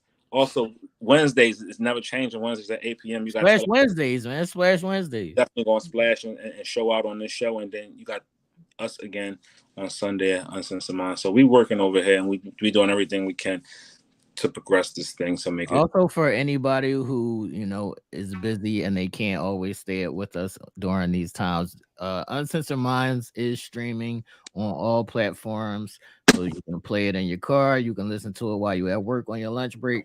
However you need to get it, it's available. No, stop it. Get the fuck out of those cases, though. You're not booked and busy. Because let me tell you something. Don't start. I can't, man. I thought I heard him say if y'all busy. Yes, busy. Shout out to Lee. I see you in the chat, mama. Shout out to everybody in the chat. Shout out to everybody that tunes into us on a regular basis. Thank you to my oil lady and also my manager. Thank you to Janine and Sarah. My oil lady and my manager. I appreciate y'all. I need y'all. See y'all there next week. Facts. What's up, Ish? Any last words? No last words. Thank you so much to the Venomous Poison for blessing us with a little chit chat. Shout out to the S Gang. What up? Make sure y'all go out here and have a dope ass week. Another time to get it right. We got a whole another week to do some shit and get it right. Say it again. Show some love to Aisha's son. His birthday is the day, July 9th. Show some love to Nell. His birthday was fucking yesterday. Yes. Nell. My birthday was getting old now. You getting old. You feel like you're getting old or you getting better? I'm 47 years old today. You ain't 47. Get the hell out of here. I ain't 47 yet, but you still a buck. Remember, you still a buck. I'm about to be 45. Right. Oh yeah, shout out to August 19th. That's soon fast approaching. Can we play with Kansas, please? Can Kansas have a day? Listen, you know what? I'm trying to steal your joy, dog. Yeah, the Leos can't allow the Kansas to really flex. What? I have to eat in the summertime crabs, right? We're gonna hurry y'all on along. Also, before we get out of here, to all the victims of the ones that lost their life in Southwest in the mass shooting tragedies, our condolences go out to each and every one of y'all. If anyone has had any tragedies or even triumphs this past week, our prayers and condolences are with you. Also, Helen Weaver, her mother is in heaven at this moment, but she celebrated her birthday yesterday. So we want to also, pass on our blessings to her and her family as well. So we out of here. See y'all Wednesday for Teller Made KeKe Flash Edition. Yes. Peace.